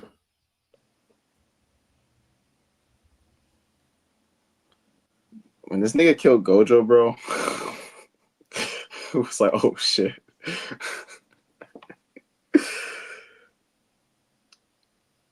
Talking about Sukuna? Yeah. Sukuna. Mr. Sukuna. Or just Slime Boy. I'm gonna say 2 or 3. Maybe 3. He had people hurt. Lonnie was coming up here saying, watch, Gojo gonna come back. Gojo gonna come back. He's not dead on this podcast. And you had to talk to him for like weeks. He's gone, twin. Like he's gone, bro. I'm about to say everyone was terrified of him. Like his fingers scare people. Also thinking about like how I think there's a lead layer of Sukuna, like he'll kill you for like any little thing. Like any little thing he'll just like if he just decides. Like those girls that he killed that were working together, he was like, I killed them because like y'all thought you thought you could just like ask me that question. Like he just I'll come and kill you for that. Then I just think him killing Gojo was, and then after that it was like, oh wow, this nigga's actually. I'll say 3. I agree. All right, Sukuna goes 3. Next thing him up, Beerus. Beerus is high. Beerus is freaking high. The whole universe is scared of him. Like, I think obviously the universe. I agree. No, I agree with you. Right? Because the fact that Goku's this strong, yeah, and Bear's still like, nah, I'm all right. I'm not concerned. Like that's what that's telling me. Even though they've had to power him up multiple times in the manga, so I also think fan perception of Beerus is that guy. We just chilling. I don't think they got fans got to be reminded that this dude could literally kill everybody anytime he wants. He just doesn't do it. Yeah, I'm about to say as far as the fear the fear that he so like I don't think that Beerus is like scary in the sense of like his portrayal as far as when I'm on screen I'm nervous because like Dramas is a different type of his character's like not that way. But objectively the fear he garners in his series is crazy. Like objectively the entire universe is scared of him. Like that's just like that is just what it is. Boy, when Goku and Vegeta find out that Beerus was the reason Frieza went to kill the Saiyans, ooh, Ty, we might have to do an emergency pod that day. I'm gonna say Vegeta knows. Vegeta found out in the granola arc. Oh, so they gonna Vegeta definitely gonna have a conversation with him. They did. So I don't know if you read it, but they did. But and Vegeta was so the reason why the Vegeta doesn't. This is a side. I'll say that this is a side tangent, but he might be 1 or 2. Now if Zeno was on here, Zeno's easily 1. Yeah, I also think it's also the fact that we've seen somebody who makes Beerus fucking quake too, and he's still got a universe terrified. But yeah. I'll say Beerus at 1. I don't think we're gonna find somebody better than Beerus. I'll say 1. Brandon, you agree? Yeah, because who else can you put for real that probably like Yujiro maybe? It's literally just Zeno, I think. But now I'm trying to think of another character you put on this thing. If you put like Yujiro on there, Yujiro. Because it could be like who's scared to you, right? Like there are more characters I think that are scared to me than Beerus, but in his series he's the most feared. Yeah, okay, I get what you mean. I agree with him then. One for Mr. Beerus. All right, next name up, Lucy from Elephant Lead. Oh, she was scary, bro. I remember watching. I remember before I watched the series, I was watching like Most Gruesome Anime. Do you remember that train scene? That joke was freaky. Like niggas just blowing up. That actually made my skin. That joke actually was terrifying watching it. I mean, her introduction was insane. Yeah, I was so confused because like, and it was like it felt like that was definitely 2000s type of horror. It was freaky. Yeah, they were. See, if this was like a list for like scares to me, she'd be number 1. She was freaky, bro. I love you want to say 2 just because of the impact that had on me as a kid, bro. I was actually scared of her as a kid. Lucy was a demon. Definitely not Gabe. Definitely not. I'll try to make sure to put some what you think, random? Different anime, not all the normal ones all the time. You think she's above? Who do we put at 3? So I'm saying, I said this would be an example of she was scary to me. Like I'm not scared of someone. Yeah. As a kid watching that, I was actually scared. I was like, this is freaky. Like, hell no. Like the power, like seeing people's bodies get ripped apart and you don't really know what's going on as a kid, and it's like this little, it just freaky. It was freaky.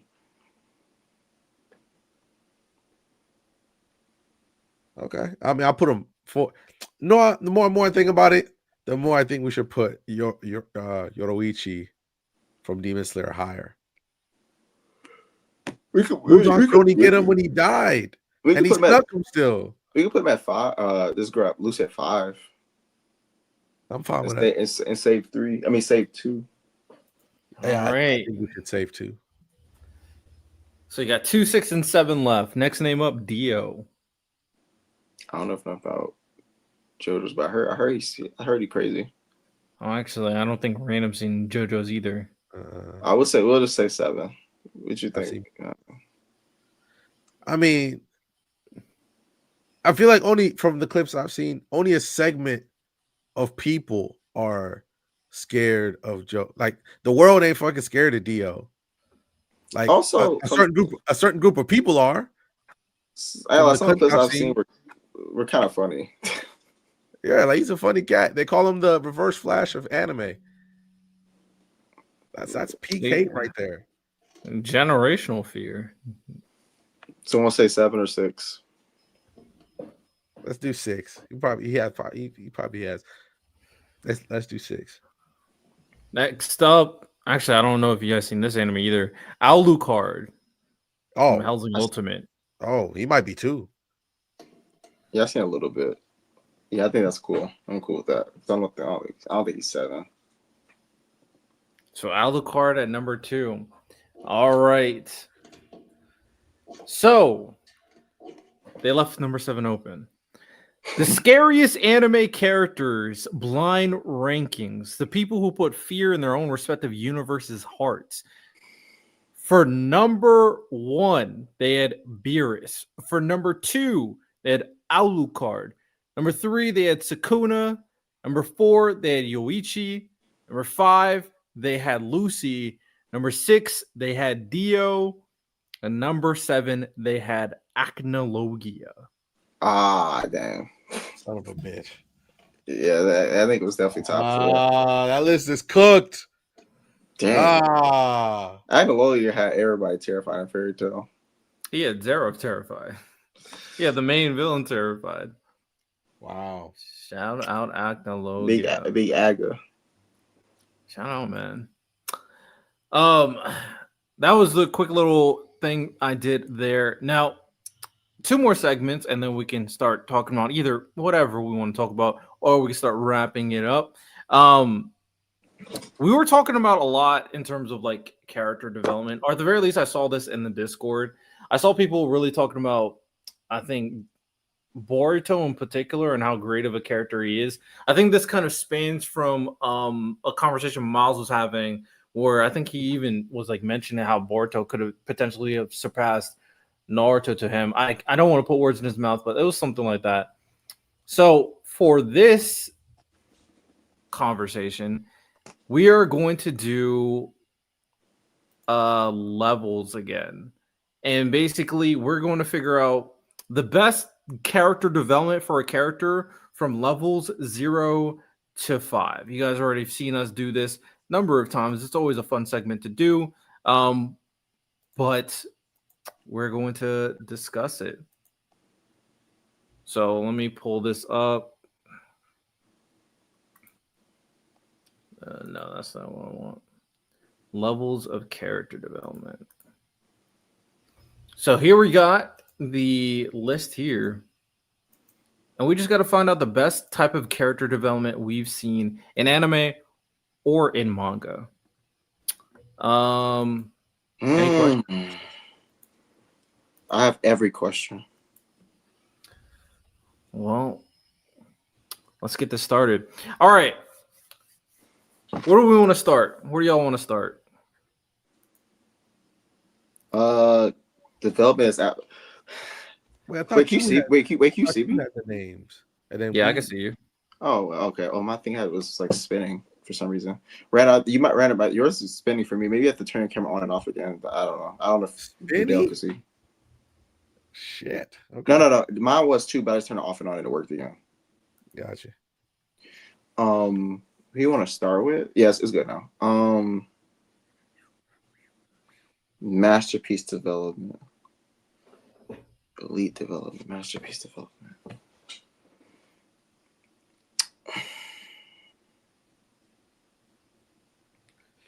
All right. Interesting. Yeah, I don't really have anybody. I think masterpiece, in my opinion, is Aaron. What? Nothing. We're just talking main characters. No, it can be any character. Okay. I'd say level 5 Aaron Yeager. Yeags? Big Miss Yeag? Yeager. I think his development was perfect. Perfect. I mean, we all know who Aaron Yeager is. We glaze him plenty on this podcast for good reasons as well. It definitely deserving glaze. The way he kind of changed and created a whole plan and became a leader of basically a whole army. You can even argue it's a cult. And from a guy who was more kind of individualistic. He's still a good leader, but never willing to take everything on his shoulders with so much charisma too. And he got abs. That's character development too.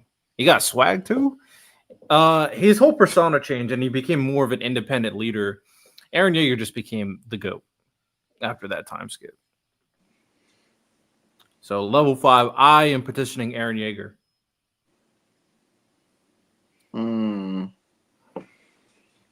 I feel like the absolute trash one's gonna be hard.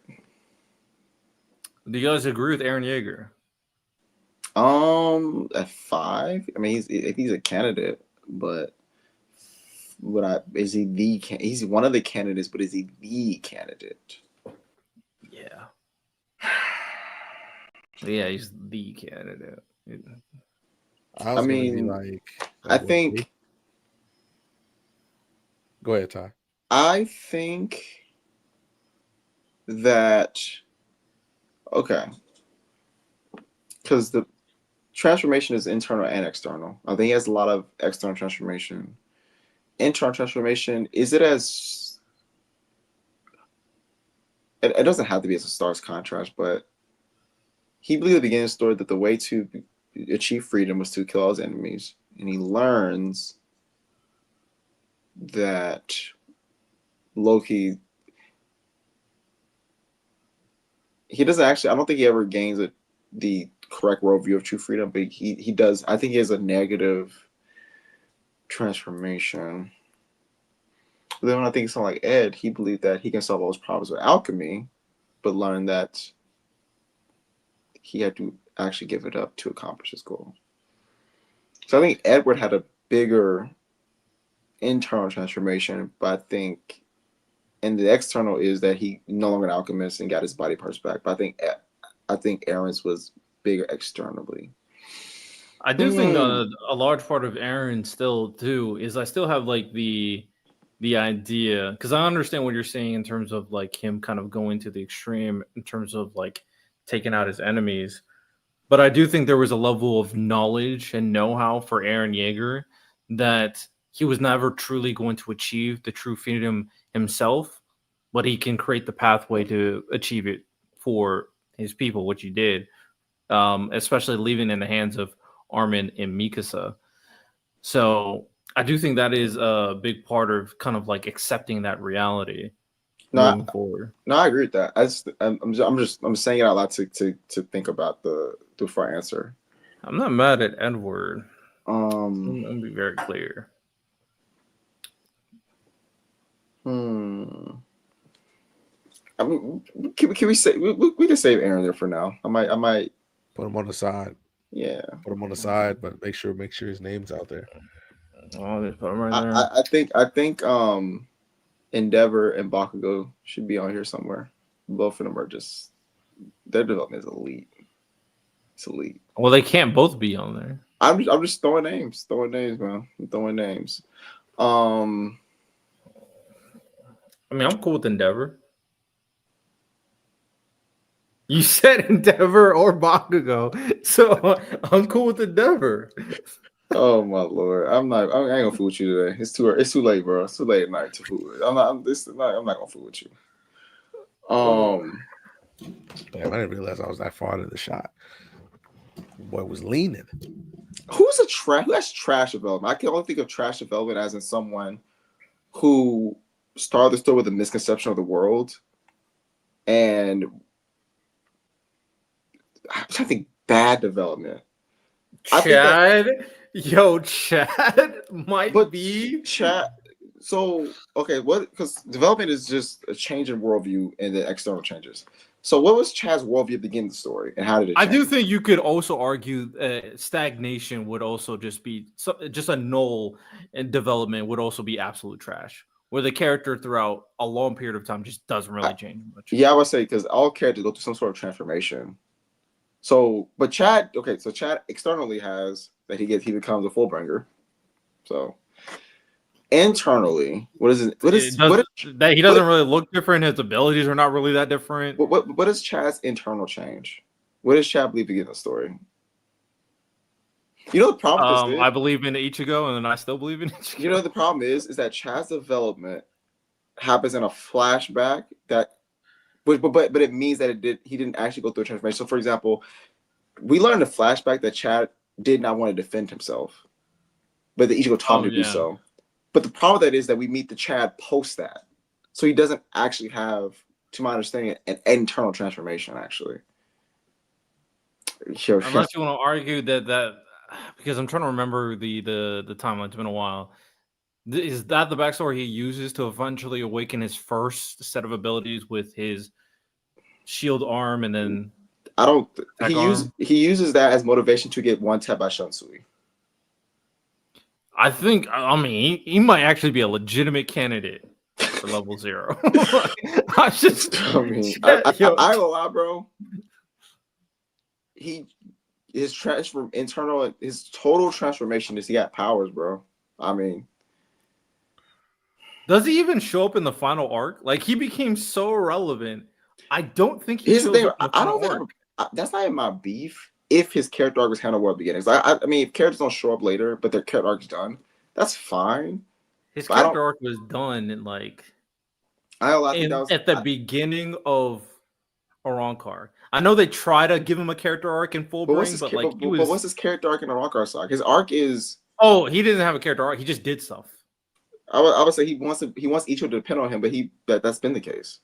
So I mean, he can't really depend on him. Let's be honest.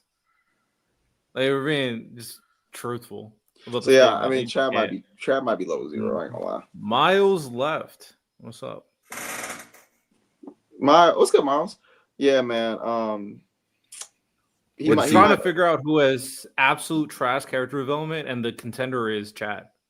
Yeah, because I'm thinking, like, if you think of development, like internally, externally, how do they change? And I'm just thinking about, okay, so Chad got powers, but internally, I said this to catch you up, Miles. I said that his internal change happened in a flashback, but the problem with that is the Chad that we meet already overcame that. So do you remember when he was about to fight Shunsui, and he was getting tied up by those bullies? Him and Ichigo were getting bullied, and he was like, he didn't want to use his strength to defend himself.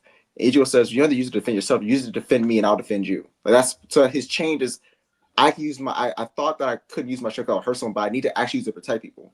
But it happens in a flashback, so the change already happened. See what I'm saying? Like, it's not the Chad we meet is already fully realized.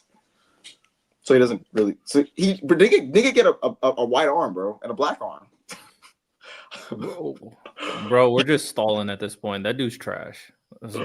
I was gonna wait, Miles. I don't think we can hear you, Miles. Hello? Okay, we can hear you now. You just got some static in the back. I think you're good, but yeah, I think you're good. Hello? Oh well. Yeah, we hear static, but we chilling.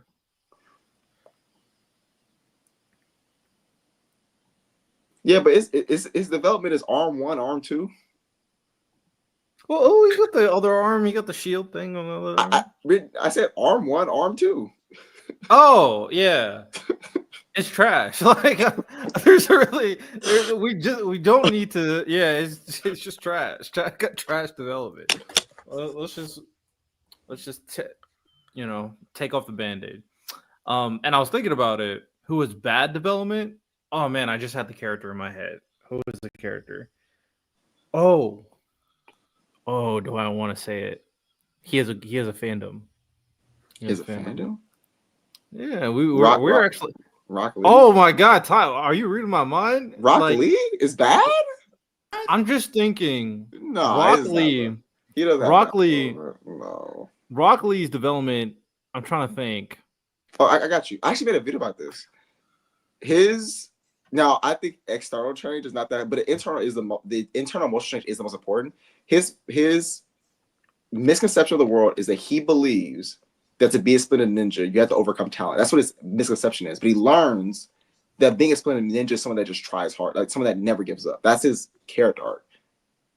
Like that's. I guess he has a little bit of it. I'm just thinking about the entire course of the story after the beginning. It's just like. But you know what though? I think that his arc can be kind of complete in that he's just, you know what I'm saying? It's like I don't think.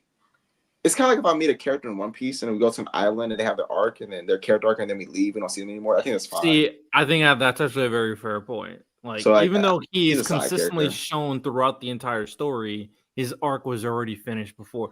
I think that's actually fair. I would say his is more mid. Like it's like a like he doesn't. I was thinking level 1 or level 2, but I think Rock Lee's as a solid level 2. Like it's impactful, but like objective, I think it's just like he changes internally, but externally not much. And the internal change is not like this crazy like wow, my mind is like it's just like oh, it's really good, and it's like mid, Zoro character development. Random. What's good? Kirito. Oh. You know what? I'm not mad at that. For level 4? Bad. Level 4. Where you want to put him? Level 2? Level 1. They're talking about Kirito. Level 1. Angie said, "Don't cop out. Only use MC." Okay. That would be hard. All right. Then Miles is right. Put him level 1, level 0. All right, Angie. Since you sent the super chat, we'll delete chat. We won't cop out. Oh, really? No. I ain't gonna lie to you. Okay, where do you want to put him? I didn't say 0. I don't think Kirito's a 0. But he's a 1. Hold on. He's a 1. Before you continue your conversation, Miles, for this pod and next pod, we got a $50 super chat. We are not allowed to glaze LeBron James on this podcast. We barely talk about it. I'm so confused. Not allowed. That's easy. Not allowed. That's easy. I just wanted to get Thank you. Oh, also, Kent, we never even addressed this, but Tim Duncan top 5, no. But D Grayman top 10, you're cooking. D Grayman is tough, but all right. It's gonna be hard to find an MC with trash development. I think it's gonna be hard. A main character, I feel like it's very difficult. That's what I'm saying. Like it would be a bad anime if I guess we could say like trash. Now, honestly, there are a lot of anime that we can go to that are not good. They're like 12 episodes, like not really. You know what I'm saying? We could do that, but there'll be some my anime list. There'll be kind of no names that not people know about. But we need to put someone there. Let me check. We could do trash relative to like Saitama as a level 0. I don't agree. Yeah, I don't know. Saitama's good, bro. He's good. He's become more. He's definitely changed. Like, even though, I mean, he's changed with like how he treated with Geno, and he's more willing to work with people, even like teach people. That's kind of the big thing behind Saitama, considering he's so OP. I'm trying to see though. A trash. Let's do Shinji from Evangelion. Yo, you're cooking crazy. I love that. Because the only thing I can say is at the very last episode, I guess he kind of changes, but throughout the majority of the anime, it's pretty much like his life is pretty much bad because he kind of wants to do something to, you know what I'm saying, impress his dad and like find worth for himself. But he continues to like stay in a cycle of indecisiveness that doesn't allow him to get out of like the depression that he feels, and it pretty much happens for the entire anime to the last episode. So I'd probably say Shinji. He can't fight. He's not smart. He's not empathetic. He's depressed. He doesn't change anything. There's just nothing positive about Shinji. I'm not. Listen, I haven't seen it, but I trust y'all. My siblings, me and sibling had similar tastes, and they told me that they told me they didn't like it. I was like, okay, that's probably not for me. Hate Shinji. Just hate this character. Everything except the MC is good, which for certain people that'll like make or break. You know what I'm saying? The show. If I can't like the MC, why would I watch it? Yeah, that to me is kind of like I'm kind of like that. I'm not gonna lie. Like when people say they love One Piece but hate Luffy, I'm like, I don't. I get One Piece is a big story, but that to me is just so hard. How do you hate Luffy is kind of wild. Like Luffy's not one of my favorite characters. Almost every goddamn fucking episode. Kai, yes. Luffy is great. Denji has great development. You know what? Very good. It's subtle though. I feel like it's subtle. So I think it is, but I think because they all most MCs gonna have that character arc, that chapter 1 character arc, and then I think Denji's is really good. I think it's got better in part 2. I heard something big going on in part 2 right now. Yeah, I'm just not reading it. Mom got solid development too, especially with everything he learns from Reagan. Yeah, I think about mid right now. Yeah, it's time for level 2. I'm trying to look through mid development. We got mid development. Mid. Tanjiro doesn't really change that much. Mid development. That is true. Tanjiro is pretty much who he is from start to finish. Mid. Yeah. You asked this question last week, Ty, about why people. Maybe internally, but externally, I feel like he changes a lot. Fair. I'm also thinking about like, is the because wait. Let me. Wait, what are you talking about? What I got to do to hear no LeBron name unless it's absolutely underslant? Yeah, he sent that earlier. So we can no. He took it another.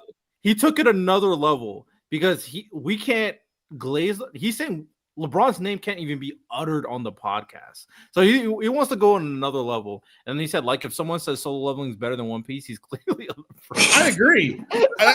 It's blatantly obvious that that's a LeBron fan. I agree. That's insane. I agree. Oh, this guy's cooking, bro. I'm not gonna lie. Hey man, if we can ban the name LeBron on the podcast. Wait, so do you want us to ban it or slander? Which one? Wait, you can only we could slander him, but we can't talk about him unless. So say slander. Say something mean about him. You only can bring it up when you're slandering. Oh, okay. I mean, I guess he's old now. I mean, yeah, he's overrated. How do you slander LeBron? Listen, he gotta get carried by Luka this year. That's slander. Because LeBron, you know what I'm saying? He needs to get carried. Luka needs to carry his old ass to a 5th ring. So because he is not good enough. Okay, say listen to me. Okay, say he's not good enough to carry the Jaguar. He's not good enough. So Luka carry all the time. Luka, he got it, man. All right, let's go back. I'm gonna advocate for Tanjiro for mid. So Ty, you asked this question about why people just love Demon Slayer. Maybe just because like they're just Tanjiro. Like you think he's good, people just move themselves in. Because literally Tanjiro never changes. You just see him mad. He's just, except for I guess you wouldn't say his villain arc to end the story. He never changes. I mean, that wasn't even him though. So yeah, like he never changes. So I just think because he's just a really good character. Like, you're never gonna the say he's only great, thing but he's really good. you could definitely say at the very least, like, he was more willing to allow his sister to do more things for sure, become less protective, and allow her to help. He also grew a degree of empathy for Demons, the demons in yes. some regard. Yeah. I agree to that. Mid is not bad though. Like mid is just mid. Like Yeah. just did the job. I think Tanjiro has mid development. I would say Angie. I wouldn't say Goku. I'd say Goku's would be in level 3. I don't think it's level 4 or 5. But I think it's level 3. Because Goku believes that being a strong warrior was just simply being the strongest and being stronger than Master Roshi and having a ceiling.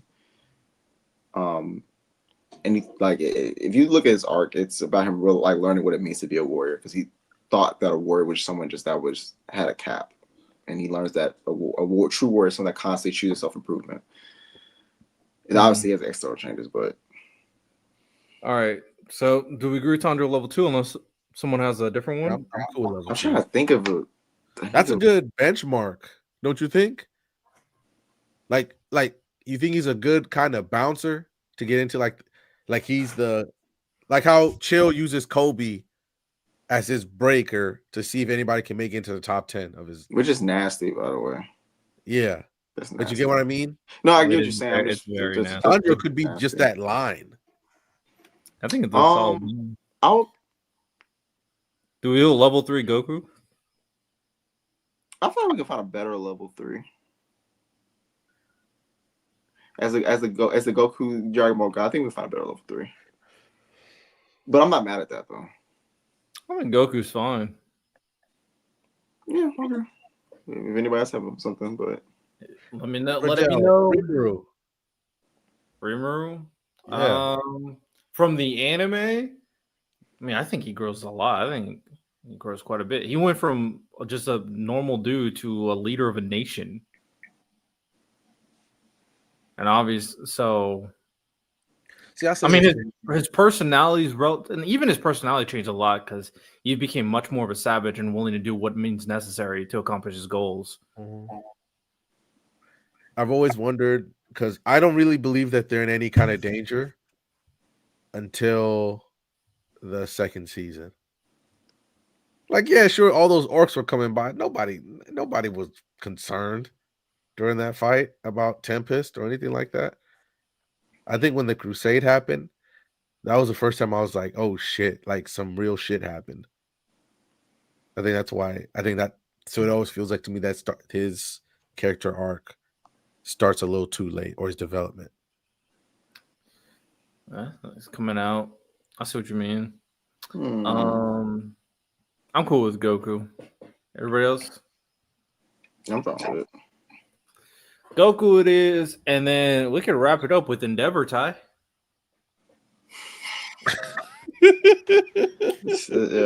You said Endeavor or Bakugo, and I agree. Endeavor. Let's level 4. Y'all see the bullshit.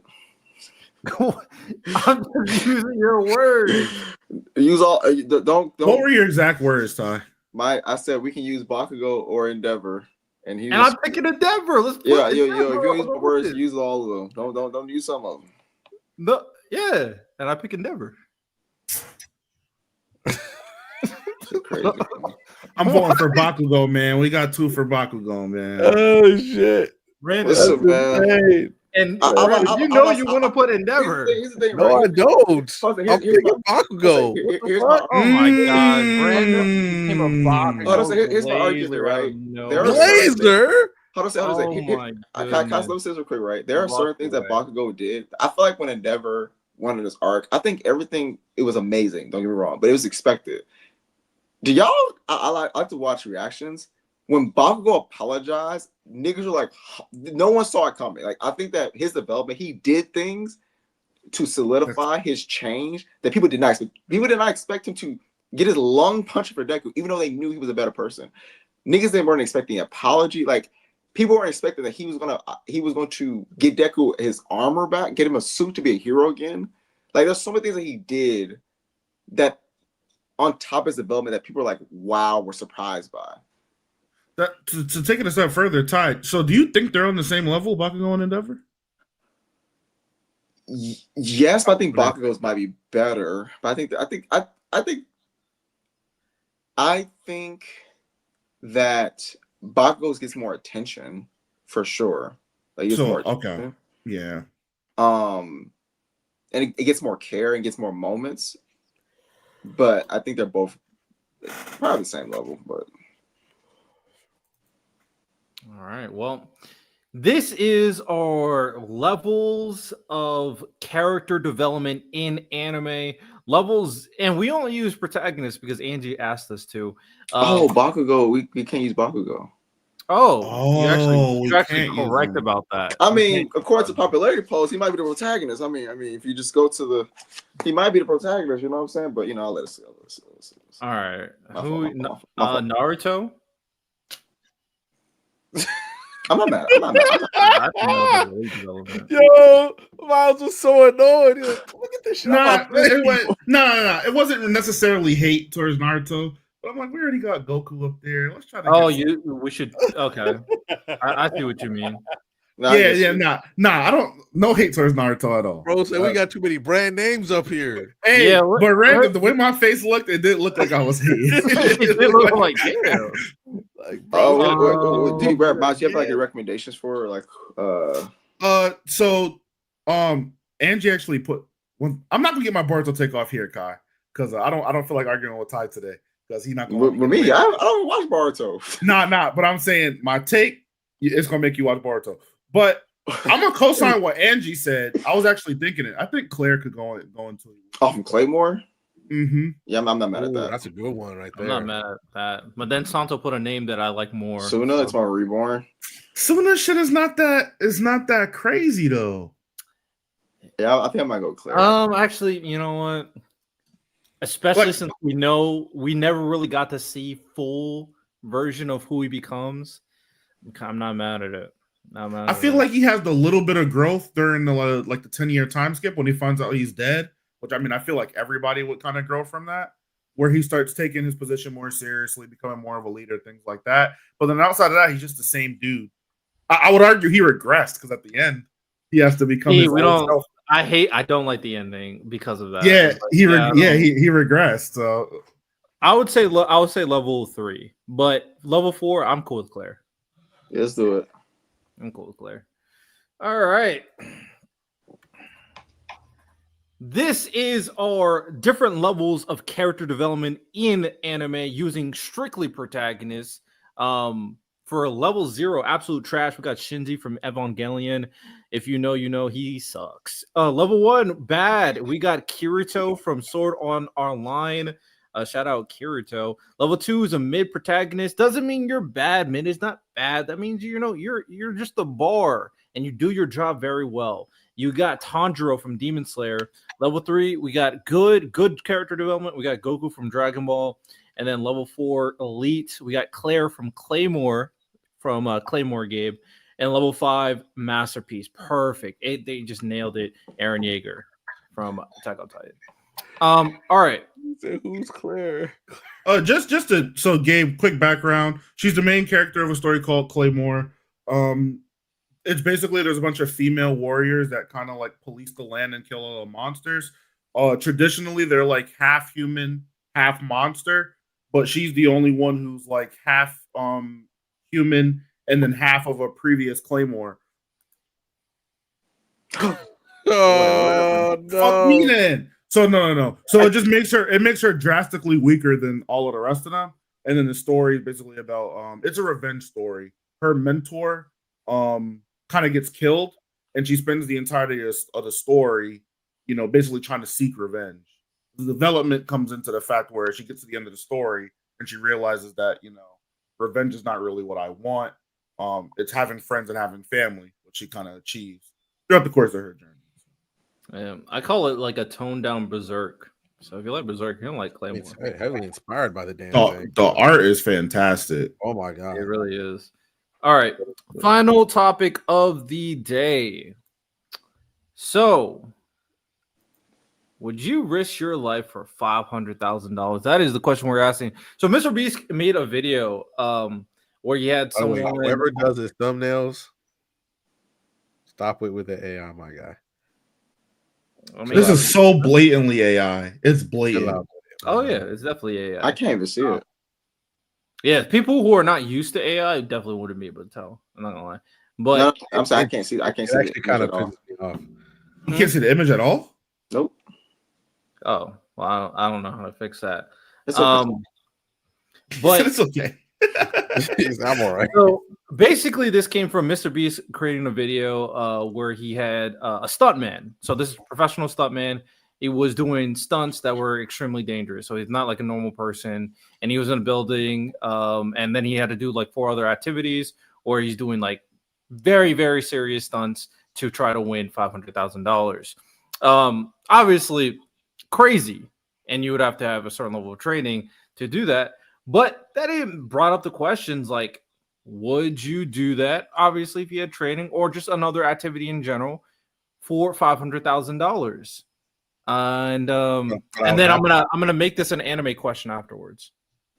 So if I don't get the 500K, I'm gonna die. No, it's just you risk your life and then you could potentially win $500,000. No, I can't do that. How high is the risk of me dying? Well, Like, what are we doing? I don't like.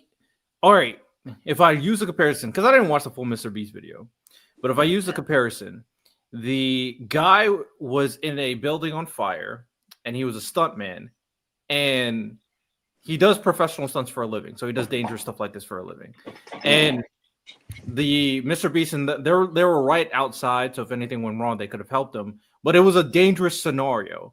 The risk of him dying is probably close to zero. Like, more than likely, if anything went wrong, they would have people there. But it's still a very dangerous circumstance. It's kind of like bungee jumping or skydiving. So like a dangerous activity is something that, let's say, you normally wouldn't do. Let's say you would do it for the first time. It's not something that you like, unless you do it wrong, you could probably die. But it is extremely dangerous. Wait, can I say this? Would it be similar to like, because if he's a pro stunt devil, like he's equipped to handle this, right? We would in this scenario we wouldn't be. So would this kind of be like low-key like driving a car, like something we're skilled at, but is dangerous? Like you could get in a car wreck, right? But you're doing like the most extreme version of that. Maybe more extreme version of driving. I'm trying to find out a comparison to something that we technically risk our lives driving. But yeah, I'm gonna be honest. It's really hard to understand this question without giving like a scenario. So let me just provide a scenario. I'll make this specifically an anime question so we can kind of do this topic seriously. Also, Lonnie's correct. Shout out Lonnie in the chat. Shout out Sensei who's in the chat as well. Get them likes up. Hit them likes. Again, if you're a Bankai member, make sure to leave a comment so we can shout out your comment for the next podcast episode. So the question is, would you go to this anime universe for $1 million? Would you live in this anime universe for $1 million? This question would depend on who I am in this verse. You're you.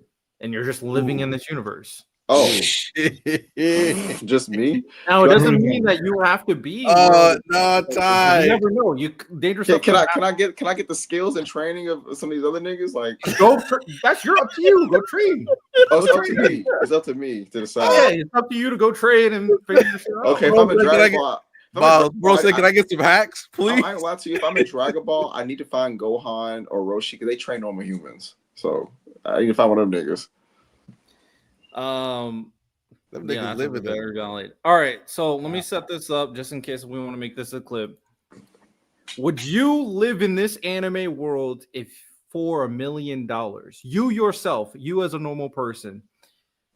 And the first question, the first scenario is Berserk. Would you live in Berserk for $1 million? Yeah. Yeah, I would say it depends on where I'm living at. Just random, just throw you in there. I don't know where you drop. It could be anywhere. Man, so I can be right in the. Pop up right in the middle of fucking shit in the volcano in the conviction arc. You know what the fuck's happening? I mean, I ain't gonna lie to you. Well, if he spawned me into a volcano, that's not like. Yeah, I'm not gonna. Yeah, that's spawn you in a volcano. It wasn't active. Like at that point, you just rigged it to me to fail. That's what I mean. It wasn't active. Like they had like.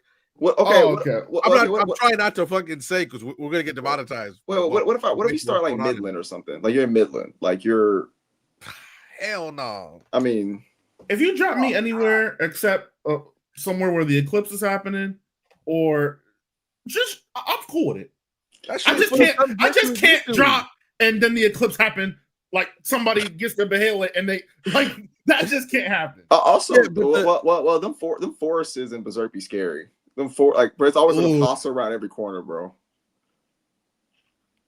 Like there was y'all remember after the wounds chapters, and they said that something is fatal is about to happen. You see a giant cobra that is like 500 feet tall, just roaming the forest. Like what the fuck? Yeah, we good on that. Don't drop me anywhere wild. I'm good on that. Yeah, I mean, what would $1 million look like in Berserk world?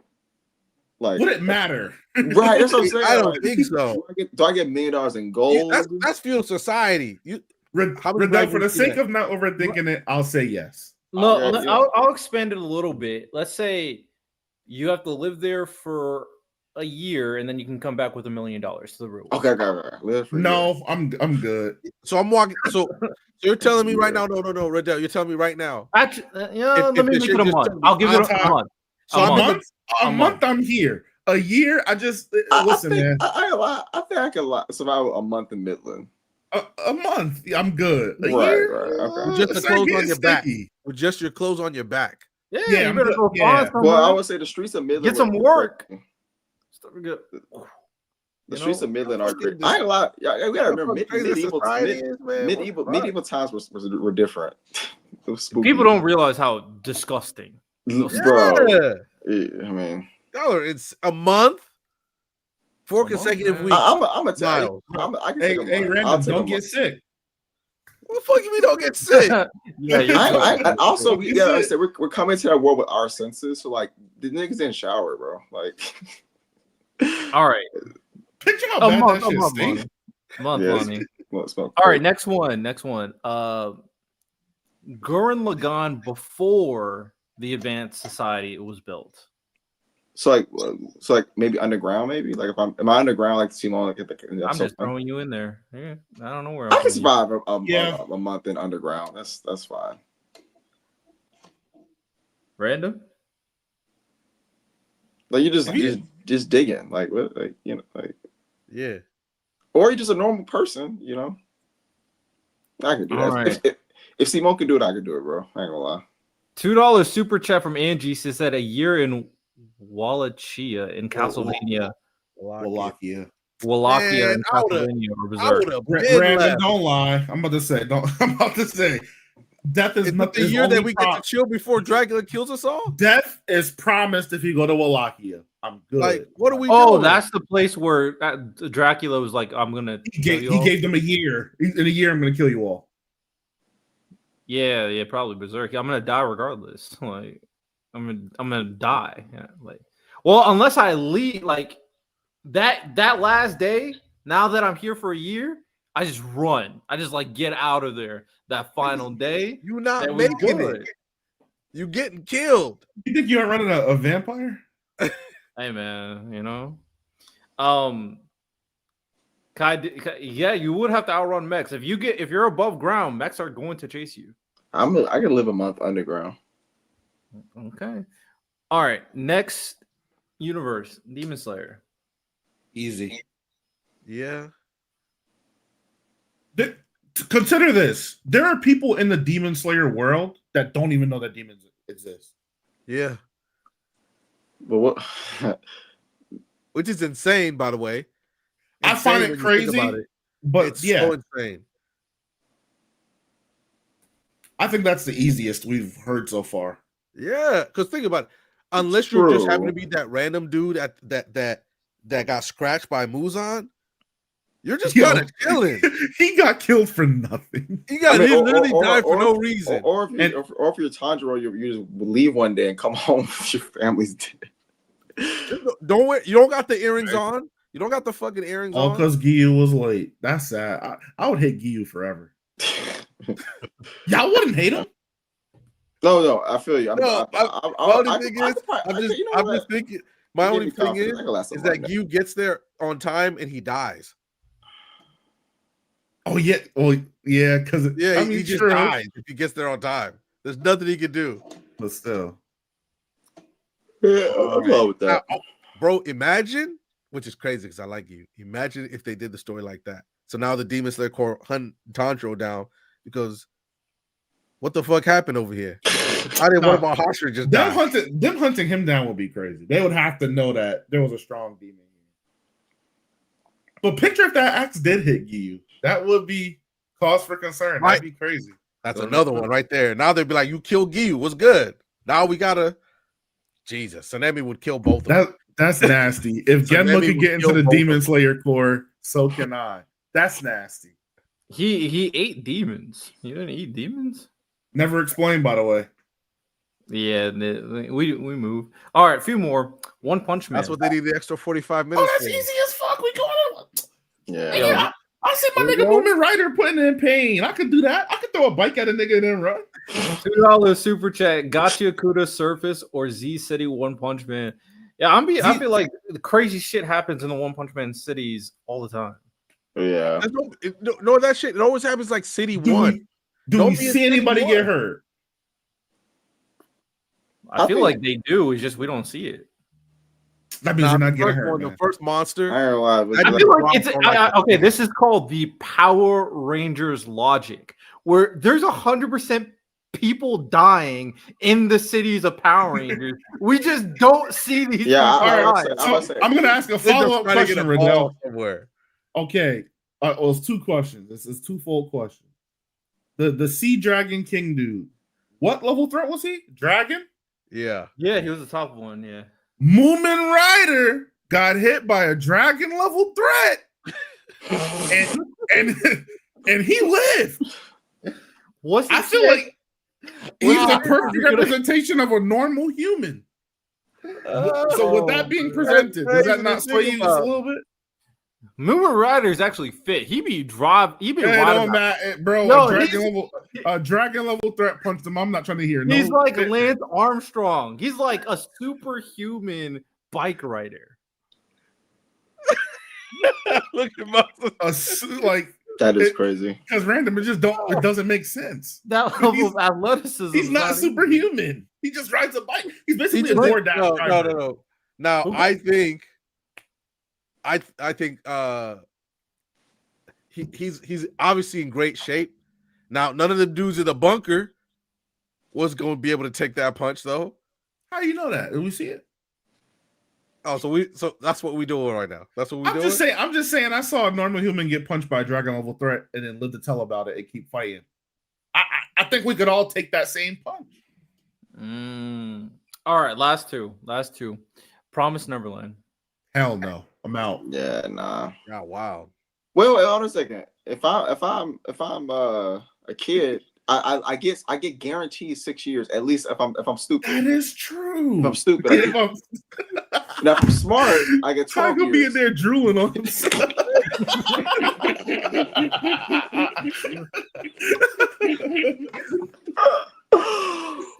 Wait. You just say as you are. I ain't gonna lie. I'll become a daddy. Like, you can be a mama. Wait, do they let me in? I don't think I'll become a caretaker because you know what I'm saying. Like, sister, crawl mama, bro. I don't think there's men. Well, he'll be the first. No, I think he's just gonna be dead. Well, wait, no. Don't they? How often do they? You could be born on the other half of the world. That's true. Are you willing to take that risk to go on the other side? If I can come in as a kid, I mean, it's obvious. Then I would just, you know what I'm saying. But if not, I'm gonna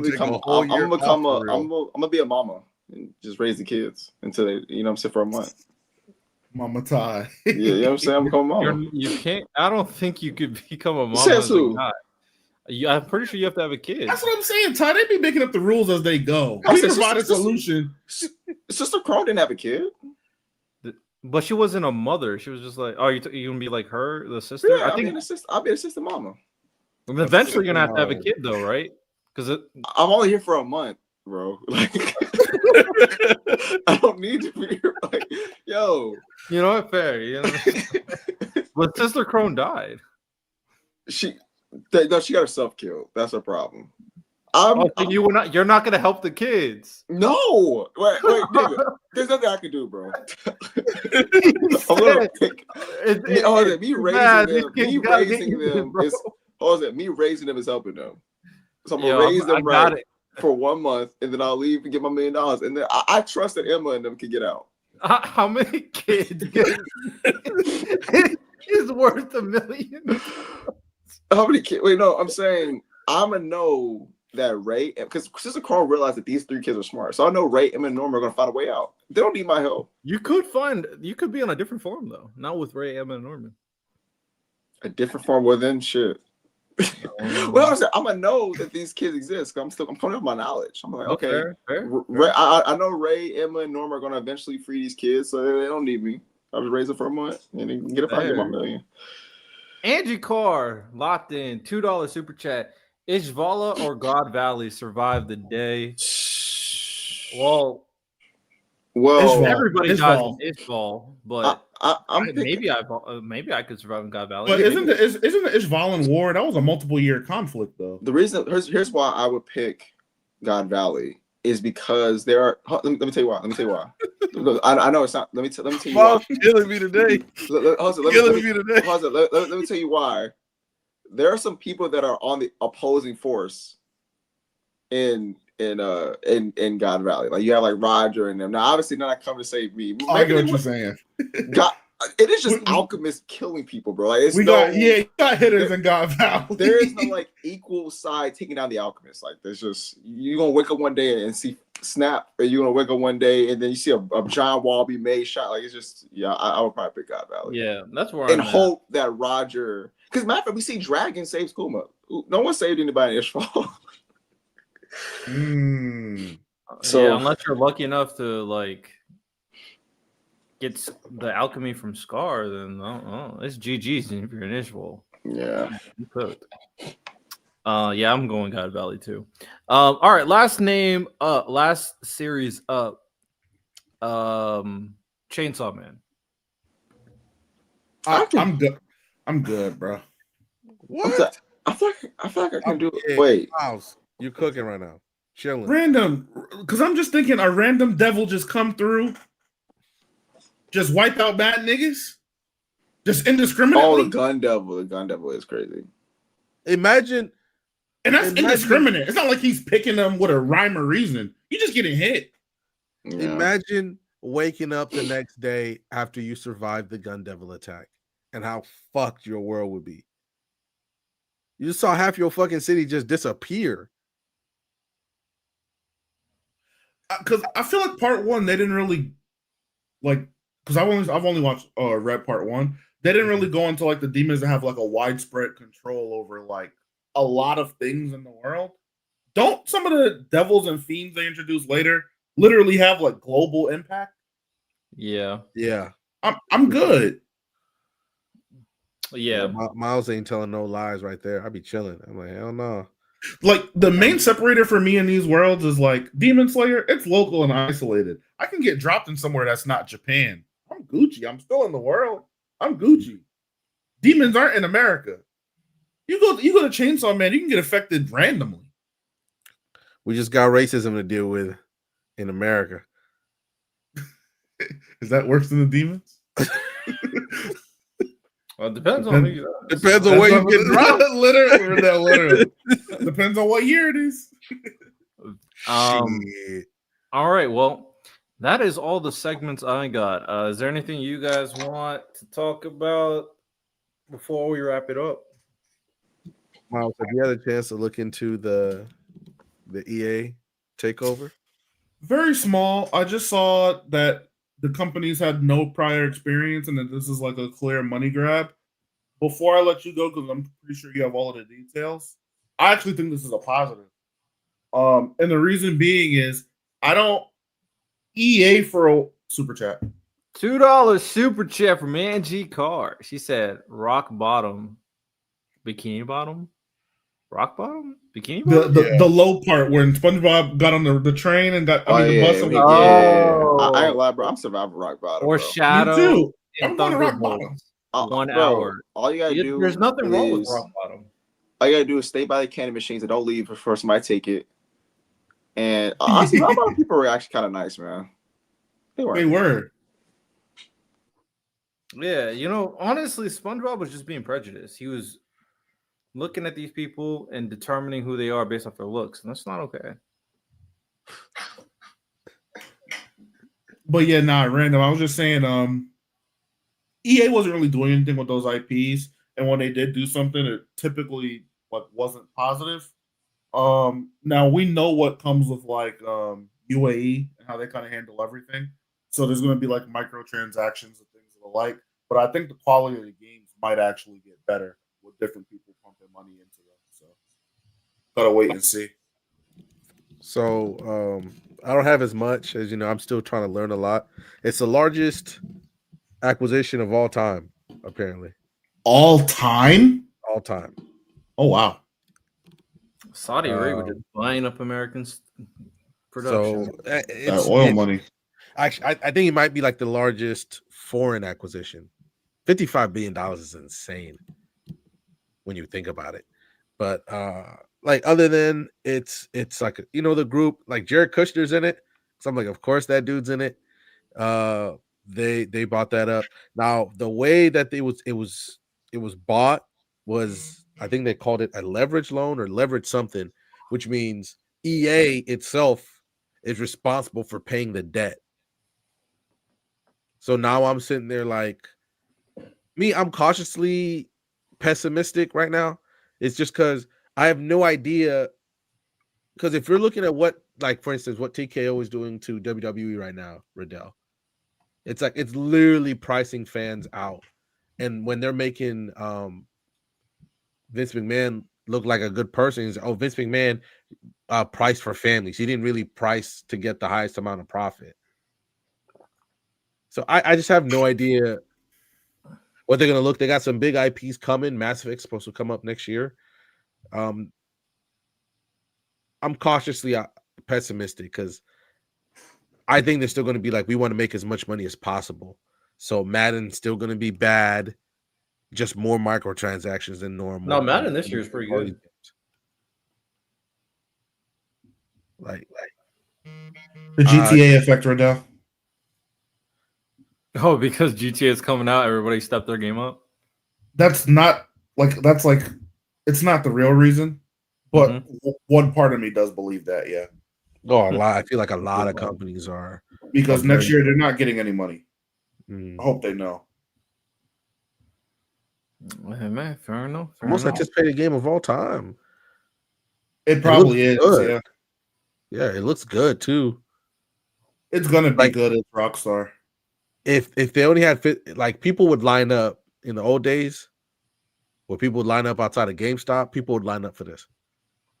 I feel like the old heads who swear they don't play games anymore are gonna get this game. I probably will. I don't know if I'll get it or not because I don't. Riddell, you getting that shit, bro? I'm not gonna hold you, Riddell. I'm getting that shit. I haven't played a GTA game since San Andreas. I'm getting. You didn't play 5? Huh? You didn't play 5? Oh, you're crazy. I heard 5 was good. It's on Game Pass now, so I should start playing it again. Game Pass getting ready to start cooking, but boy, get that Black Ops 7 off my screen. Yeah, you're a hater. Let's move on. I've just never liked COD. Hater. It's gonna be Battlefield for your boy. Channel. Did y'all see the? Oh, go ahead. $2 super chat. Random NPC in GTA or Red Dead? Red Dead for sure. Yeah, I'm not being an NPC in GTA. Yeah, right. I'm cooked. Think about how chaotic your day would be. Get blown up by a jet. Ugh. Just Get getting shotgun. for no reason too. It's like Yeah. Super nigga running around doing just crazy feeling shit. some type of way. Miles, Miles, fireworks gun. What's have up? you read Ichi the Witch yet? Mm-mm. Okay, definitely gotta get. I'm not. It might not. It might not be seeing me, man. It might not be people. I about say, Miles. I want to give you some context of Ichi the Witch. First off, I said that Ichi's very much like Luffy. Like he's one of the. He's a protagonist. I think that is closest to him in in New Gen. Since One Piece. Also, Ichi the Witch is the first season in a long time that consistently outranks One Piece on a week as far as its weekly rankings. That wow. That doesn't happen.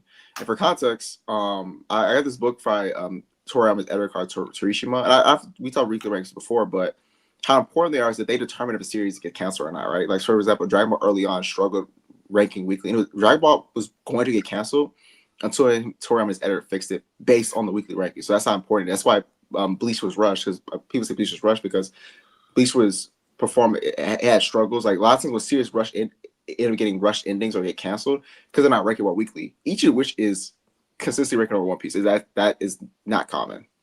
Like it's good, bro. I'm not like it's. I was thoroughly impressed. We got Ty on the train, Miles. I was thoroughly impressed. But I will say this though. I will say this.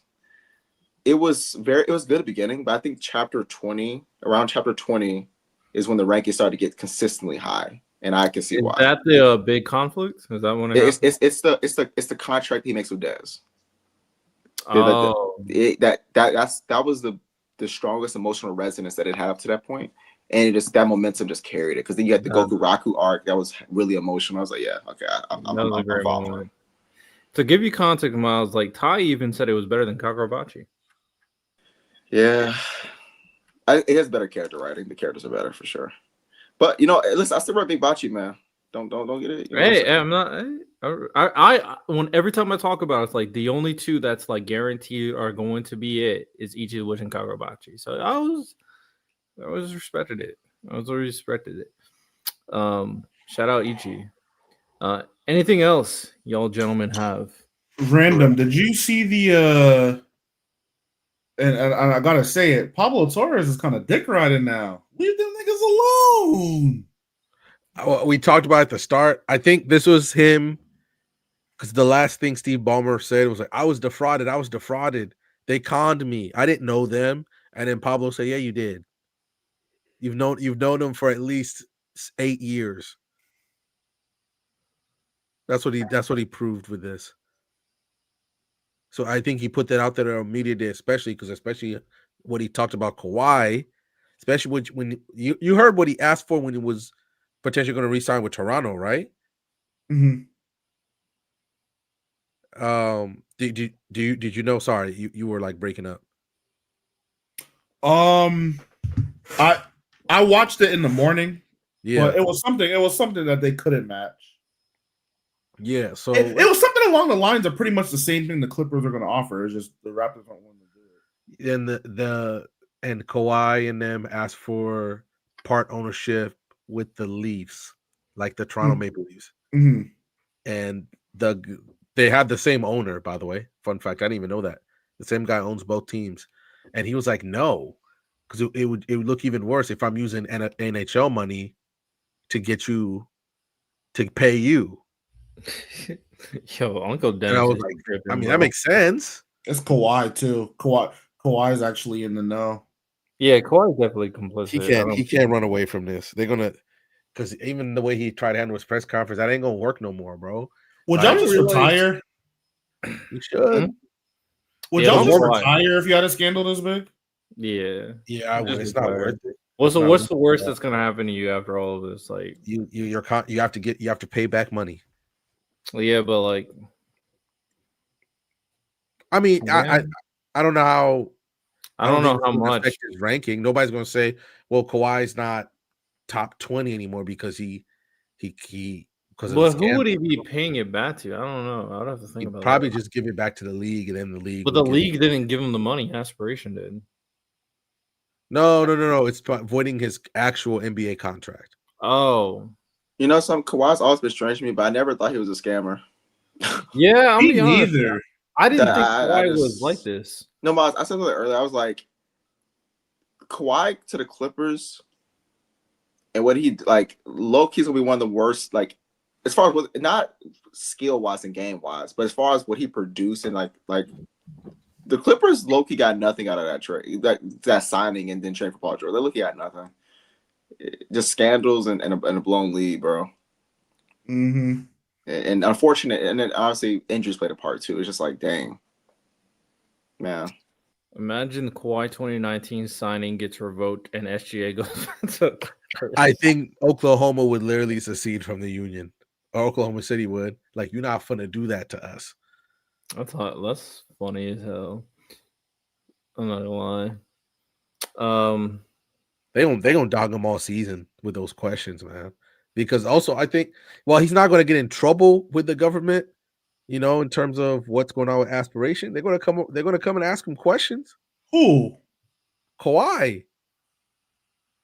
He's one of their biggest creditors. That's so they didn't break the law at all? We don't know. We don't know yet. I would have to really look into it because I'm curious on like how much of this money is documented too. Because I'm sure taxes play into a part into this whole equation as well. And Like- how the money's assigned to. I just don't know. I'd have to look into it. It's also the fact that we know that Uncle Dennis was very involved. He was texting one of the CEOs, like, "Hey man, what's going on with my money? Oh, with his Yo. money." He was connected too. So Really acting like a drug dealer. I look. Go ahead, Miles. Sorry. No. I was gonna say anything. You're good. Now I think with how much, at least from the text messages that Pablo has shown, how in the know Uncle Dennis was, plus just the things that you keep finding out.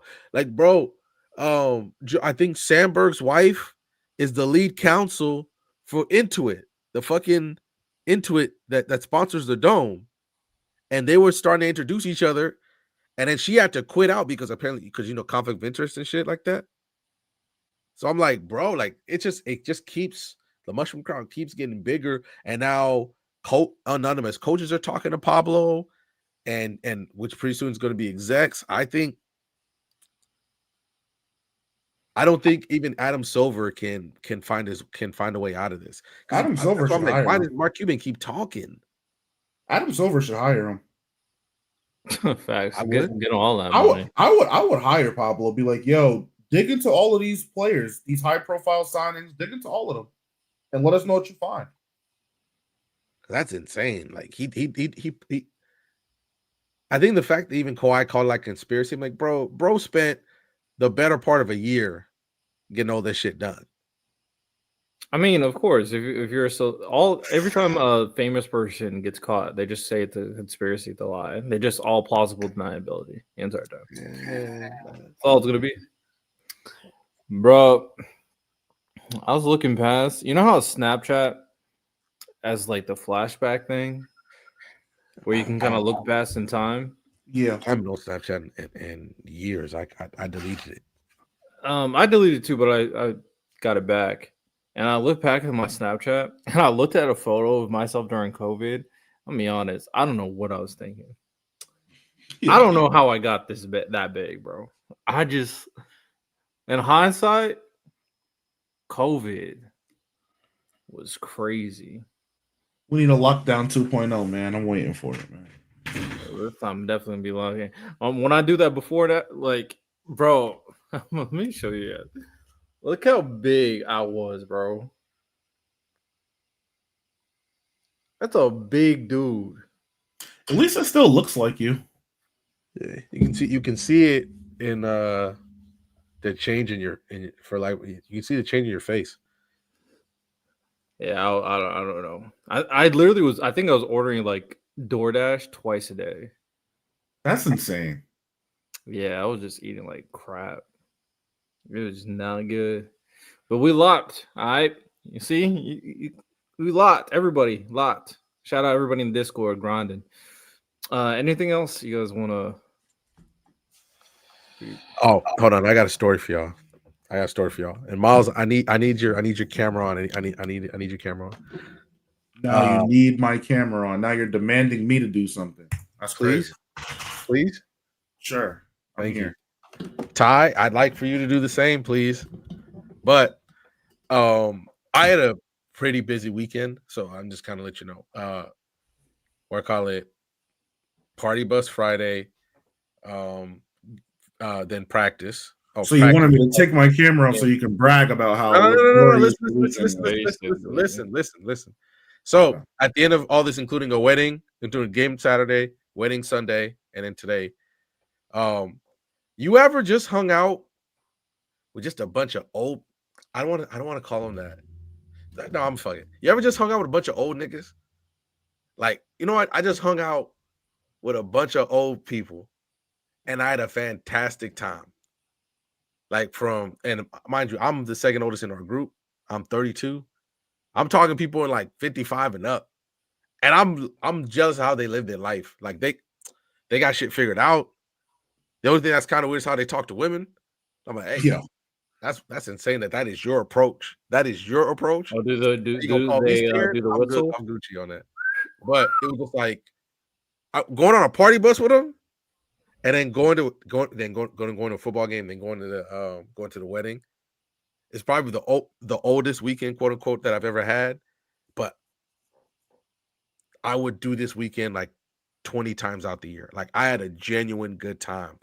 Like where I just hung out with a whole bunch of unks for real and just had a great time. Like we did some weird shit. We went to like a golf simulator in a bar. Like that was some crazy shit. But I was gonna ask y'all, when's the last time y'all hung out with like, or if at all, just a bunch of old people?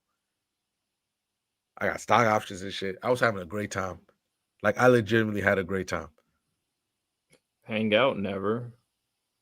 For me, it was probably before COVID. It was either before or after COVID. My brain is kind of lost about everything post 2020. But my dad, it was me, my dad, and all his like unk friends. We went to Virginia Beach, and that was really fun. It was like, I get it. It's like a lot of people who look like they got a lot of things figured out. That's where like motherfuckers don't care. They just start buying shit. You ever tried green apple fireball? No. It's like an apple cinnamon, I guess, type of flavor. It was smooth, bro. Smooth. And I don't like Fireball though. Yeah, I don't like it like that either. But I was like, oh, this is nice. It tastes like the red pack of gum. Yeah. But it's like a quick shot. So I mean, usually shots are not supposed to taste good in the first place. Yeah, but I don't want to taste like spicy cinnamon. I'd rather just taste the alcohol. What was that? $5 super chat. Angie Carr. She said, be forced to tell your crush every single embarrassing thought about them or have them read your entire search history of every single embarrassing thought about them. I'm not even thinking twice. I'll flip a coin. You can pick either one. I really got nothing to hide.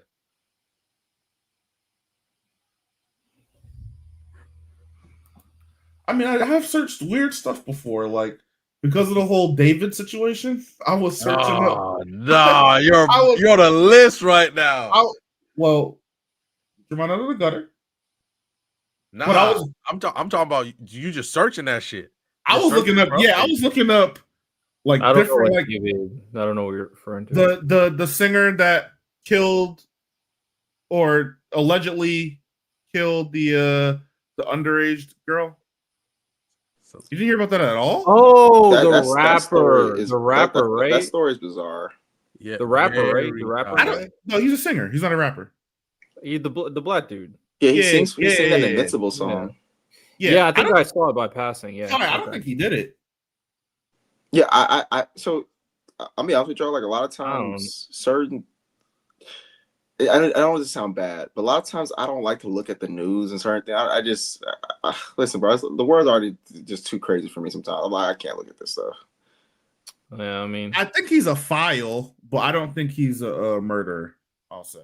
Yeah, I have no probably. idea. I mean, again, I saw the idea, but I was like, okay, this is just too much. I'm like when stuff starts going on in the world, I'm like, I'm gonna go read manga. Let me escape from this madness. Unfortunately, I can't do that. I have to look at bullshit constantly 24/7. So, we lost. You better than me. All right. Fuck no. Man. Good. But yeah, my search history is fried because of that. Like looking up stuff like if I was to hide a body in a Tesla. Oh my god! Would the footage be able to show me doing that? And what angles would the footage have me in? Yeah, like just looking up because I was just curious as to like how this guy how it isn't a smoking gun that we found this body in your car a block away from your house. Like how could they not find evidence? I was looking up all sorts of ways to murder people. So other than that, my search history is fine though. My search history is definitely not. I was working up weird shit since I was a kid, so we good. But yeah, I mean, I don't mind saying whatever I feel like to a person. It's not a big deal. Shout out questions, man. Oh, real quick before we end, we still good for Sunday, Miles? Mm-hmm. Three houses. I mean, yeah. Have you watched the trailer for the new one yet? Mm-mm. Let's watch it on the thing because I haven't seen it yet. Let's watch it to start the show. So we'll drop it on Patreon, but new spawned in because I know we were supposed to do one for Mass Effect, but things got crazy. So we're just gonna do one on Fire Emblem 3 Houses. Maybe the best. I think it is. It's the best Fire Emblem. It's the best one they've ever made. I think it is. Now it may not be as hard. Because I know especially a lot of people like genealogy. It's hard. They like the darker story. But if you look at just all the stuff around 3 Houses and the conversations people are still having about it, it's really good. The fact that they made it was so good that they made a Warriors game for it. They have a Warriors game? Yeah, Fire Emblem Heroes. It's the same. You instead of being Byleth, you're a mercenary named Shen. You can name whatever you want, but I think the name is Shen. You fight Byleth. Like I can't do Sunday. Can we do Saturday? What time on Saturday? It might have to be early for me. I'll coordinate with you about Sunday. I'm doing something for sure on Sunday, but it's not an all-day thing. So I'll coordinate. Yeah. Let me know. So yeah, but you're Shen in the Warriors game, and you fight Byleth a couple days before the actual start of 3 Houses. Mm-hmm. So because you exist or something, you basically delay Byleth enough, and something changes. Like something fundamentally changes, and then the 3 Houses story goes from there. And it's a fun Warriors game. I like the first Fire Emblem Warriors a little better, but it's a fun game.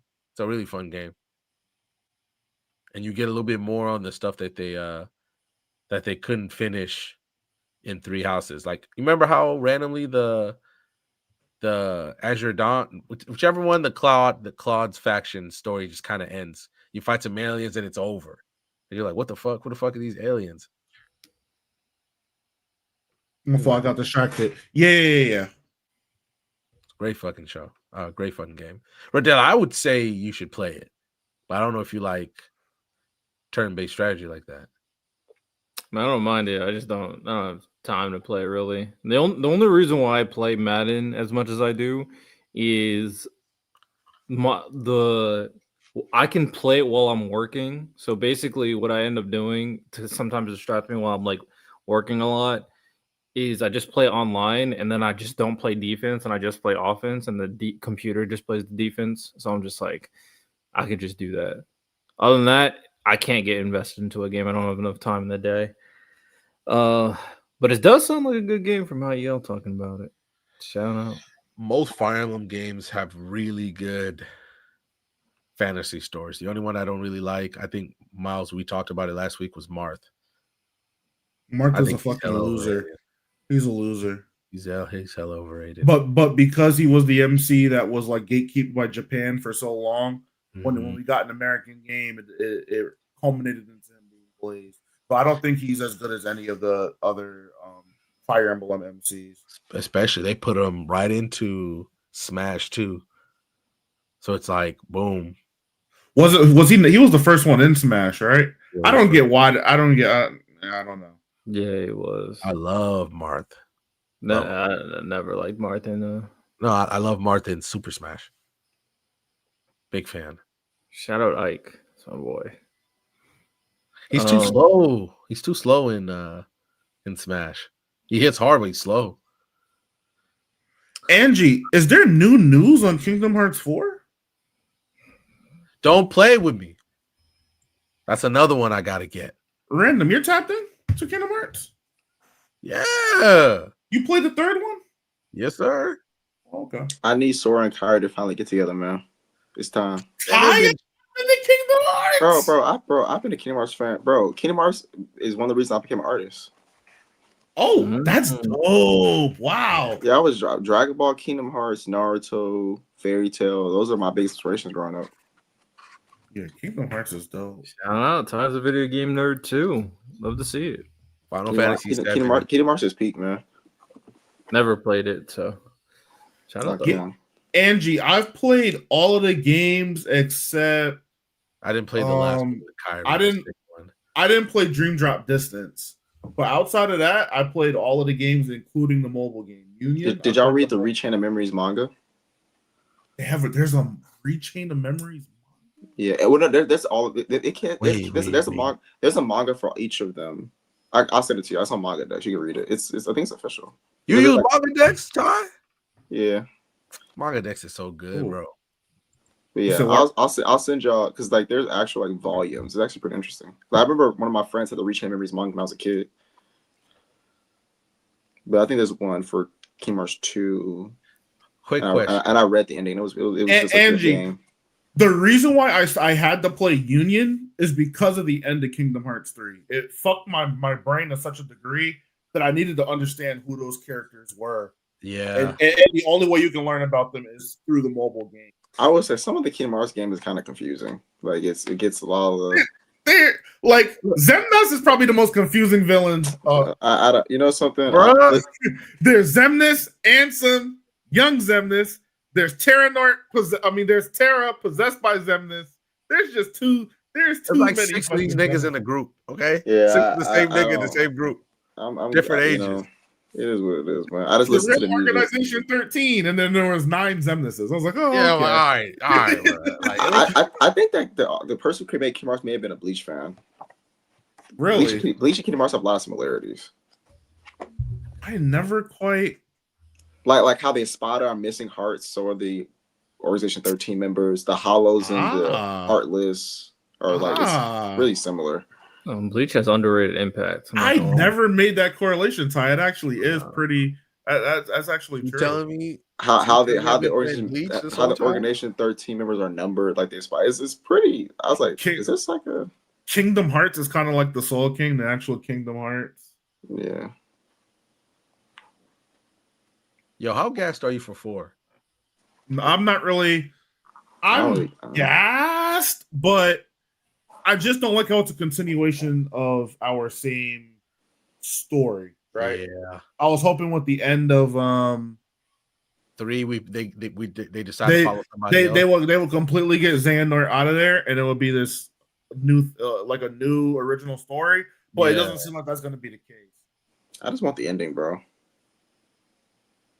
Yeah, Ty, you played 3?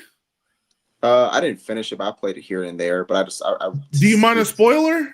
I don't mind. So you remember Zigbar, right? In the Organization 13? I don't know if I remember that. The guy with the eye patch and the guns. Yeah.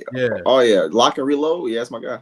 So he walked at the very end of 3. He walks in, and he picks up Xehanort's sword, and he's like, "Oh, I finally got it back." And I'm like, "Oh." I ain't gonna lie, man. Kingdom Hearts might be the You let him take it in the first place. Kingdom Hearts might just be the Dragon Ball of video games, bro. Like it's never gonna end. I don't. It could, but it really it's a cash cow. It's a cash cow, though. It could end though. At least conclude our protagonist's story at the start. You know what I'm saying? Like I just want to see. That's what I'm saying. So it seems like with 3 at the end of 3, they closed out like the Aqua, Ventus, Terra part of the story. Yeah. They're probably not going to return, right? Mm-hmm. And then we already got to see Riku's journey kind of fully culminate. It's just Sora. There's not really much to say about Kairi anymore. The other 3 I mentioned, they're gone. Organization 13's gone and all of them. It's just Sora still. So it's like, yeah, what's next? But now there's this new version of him called Verum Rex, who's like he exists in a video game. It's confusing. What's Yozora from the first Final Fantasy build? Yeah, so Yozora was a scrap character from Final Fantasy Versus 13, and then they made that character Noctis, and now they brought back Yozora in Kingdom Hearts. I'm over it. They're doing too much. I'm like, all right. I'm like, first things first, when I had to fight him and, you get waxed the first time. I'm like, how do you know me? Why am I this important? Why is Sora this important? So I guess what? You're gonna start. What else could they really show us about Sora for real? I don't know. We just gotta see, man. We just gotta see. We'll see. Sorry, Riddell. Hey, I expect. No, you good. I'm not gonna hold you though, Miles. If they got some trash keyblades in that motherfucker, I'm gonna be hot. What, in the new game? Yeah. I don't see how they regress from 3. I feel like 3 went backwards from 2. There's no way they can go backwards from 3. You're always gonna get Oathkeeper and Oblivion. Remember when Oblivion was good, bro, by itself, bro? I'm like, I don't even need the Ultimate today. Let me pull out the Oblivion. We Gucci with this. Sephiroth, where you at? Oh, god damn it! They still gotta finish fucking. Did they drop the Cloud Sephiroth storyline? What, in Kingdom Hearts? Yeah. In the 3rd game, there was no Final Fantasy characters, so I'm assuming they let it die. They let it die in 2. That's a damn shame. That's my favorite version of Yuna. In that fit, in the black. Shit. Yeah. In 3, the Final Fantasy characters, to me at least, because I'm like a Final Fantasy fanboy, I would say the characters were missed. It did feel weird not having any in the game. Because I thought, okay, let's just do it, finish it off in 3, and then they can kind of go do their own thing, Well, that's a shame. Mm-hmm. I was so confused until they did Remind, and then I did Remind, and then I had to watch somebody on YouTube talk about why Remind was important. Because other than, okay, cool, I get to play as Roxas more, ain't never gonna be mad having the Keyblade, the twin Keyblade demon. I was like, why the fuck are we doing this? Why the fuck am I changing time? I'm so confused. Yeah, that story is it's good, mm-hmm. but it is convoluted though. There's too much story. I'm gassed for it. Random. Before we go, they're asking for you to make a formal pitch for me to get Ghost of Yote. Hold on, I can't make that pitch right now because I haven't even been able to get to sit down to even play the fucking game. All right. Mm-hmm. So once I play, let me get a good 10 hours in. I'm gonna talk to you, Miles, because from the reviews, I remember what you were kind of concerned with, but from the reviews, and for people I really trust in the industry, in the review game, it's good. It's very good. I hate telling good people bad news. Black Ops 7 betas this weekend. I'm not getting no Ghost of Yoti. Nah, I wouldn't get it this weekend. I'm barely gonna even play it. No, I've been playing it instead because I got my Xbox over here. I finished Triangle Strategy. Now I'm Unicorn Overlord. And I'm like, I just need to play the new Fire Emblem. That's all I'm learning from this. Unicorn Overlord's good. Low key, it's really good. I'm just playing 2K and Borderlands until tomorrow. Oh no, until Thursday. I know Lonnie wanted me to get Borderlands. I was like, nah, I'm good, man. It's good. Huh? It's good. It's just it requires time. You gotta dedicate time. Yeah, I just can't. Last thing. Sorry. Angie, I did see the Black Flag remake. Now, the issue that I have with the Black Flag remake is they're adding the RPG elements of the new games into Black Flag. Oh, no, he doesn't need that. I don't want that. I don't think anybody wants that. I don't want that. All you had to do was make the graphics look modern. That's it. That's all you gotta do. I don't know why companies think, oh, we gotta bring it back, but we gotta add our touch to it. No, just bring it back, increase the graphics, fuck off. Because I might not get it. I don't like the Assassin's Creed RPG formula. I don't like it. It's not an RPG. I would play an RPG if I wanted to play that. Yeah. Once they really, because me, you know, the crazy part is I'll get all that stuff and I'll never use it. That's why I don't like it. I'll never use, maybe a few times in my life when I'm playing is I'll throw like the smoke bomb down. And that's a more needed tool than anything. Mm-hmm. But most of the time I'm like, what the hell I got all this stuff for? I'm never going to use it. I think the combat's actually kind of bad. Ugh, that's disappointing. Disappointing. All right, ladies and gentlemen, we are officially hit the 3-hour mark. So we are going to wrap up today's podcast episode. Appreciate everybody who tuned in. We are almost to episode 100. So moving forward, since we're now officially on October 1st, these people need to send me their lists. Because now we got to get the top 100 list kind of started, orchestrated. So they'll make sure to do that. I will pester them until they send me their lists. I will send it to you by the end of the week. All right. I'll hold you to that. You said that last week, Random. Indeed. Did I? Probably. Fuck. He did. I'll definitely send it to you by the end of the week. Well, I'll make sure that you guys send it to me as soon as possible. Top 100. Episode 100. Big milestone. Appreciate everybody, of course. If you guys enjoy, like this podcast episode, subscribe to the channel, comment down below, especially if you're a Bankai member, so we can shout out your comments and go on the podcast and rate it 5 stars. Appreciate everybody who's signed up to become a member for Shikai Bankai. And if you sign up for the Patreon, make sure to get more Patreon content out there for people, which includes all the content that we can't show on YouTube. Like I said, when I do have time available, I will now start doing all my reactions via Patreon. So anytime I'm watching something or reading something that's like nerd related, I'll probably just react to it and put it over there. So with that said, appreciate you guys. You have a good one. Take care and peace.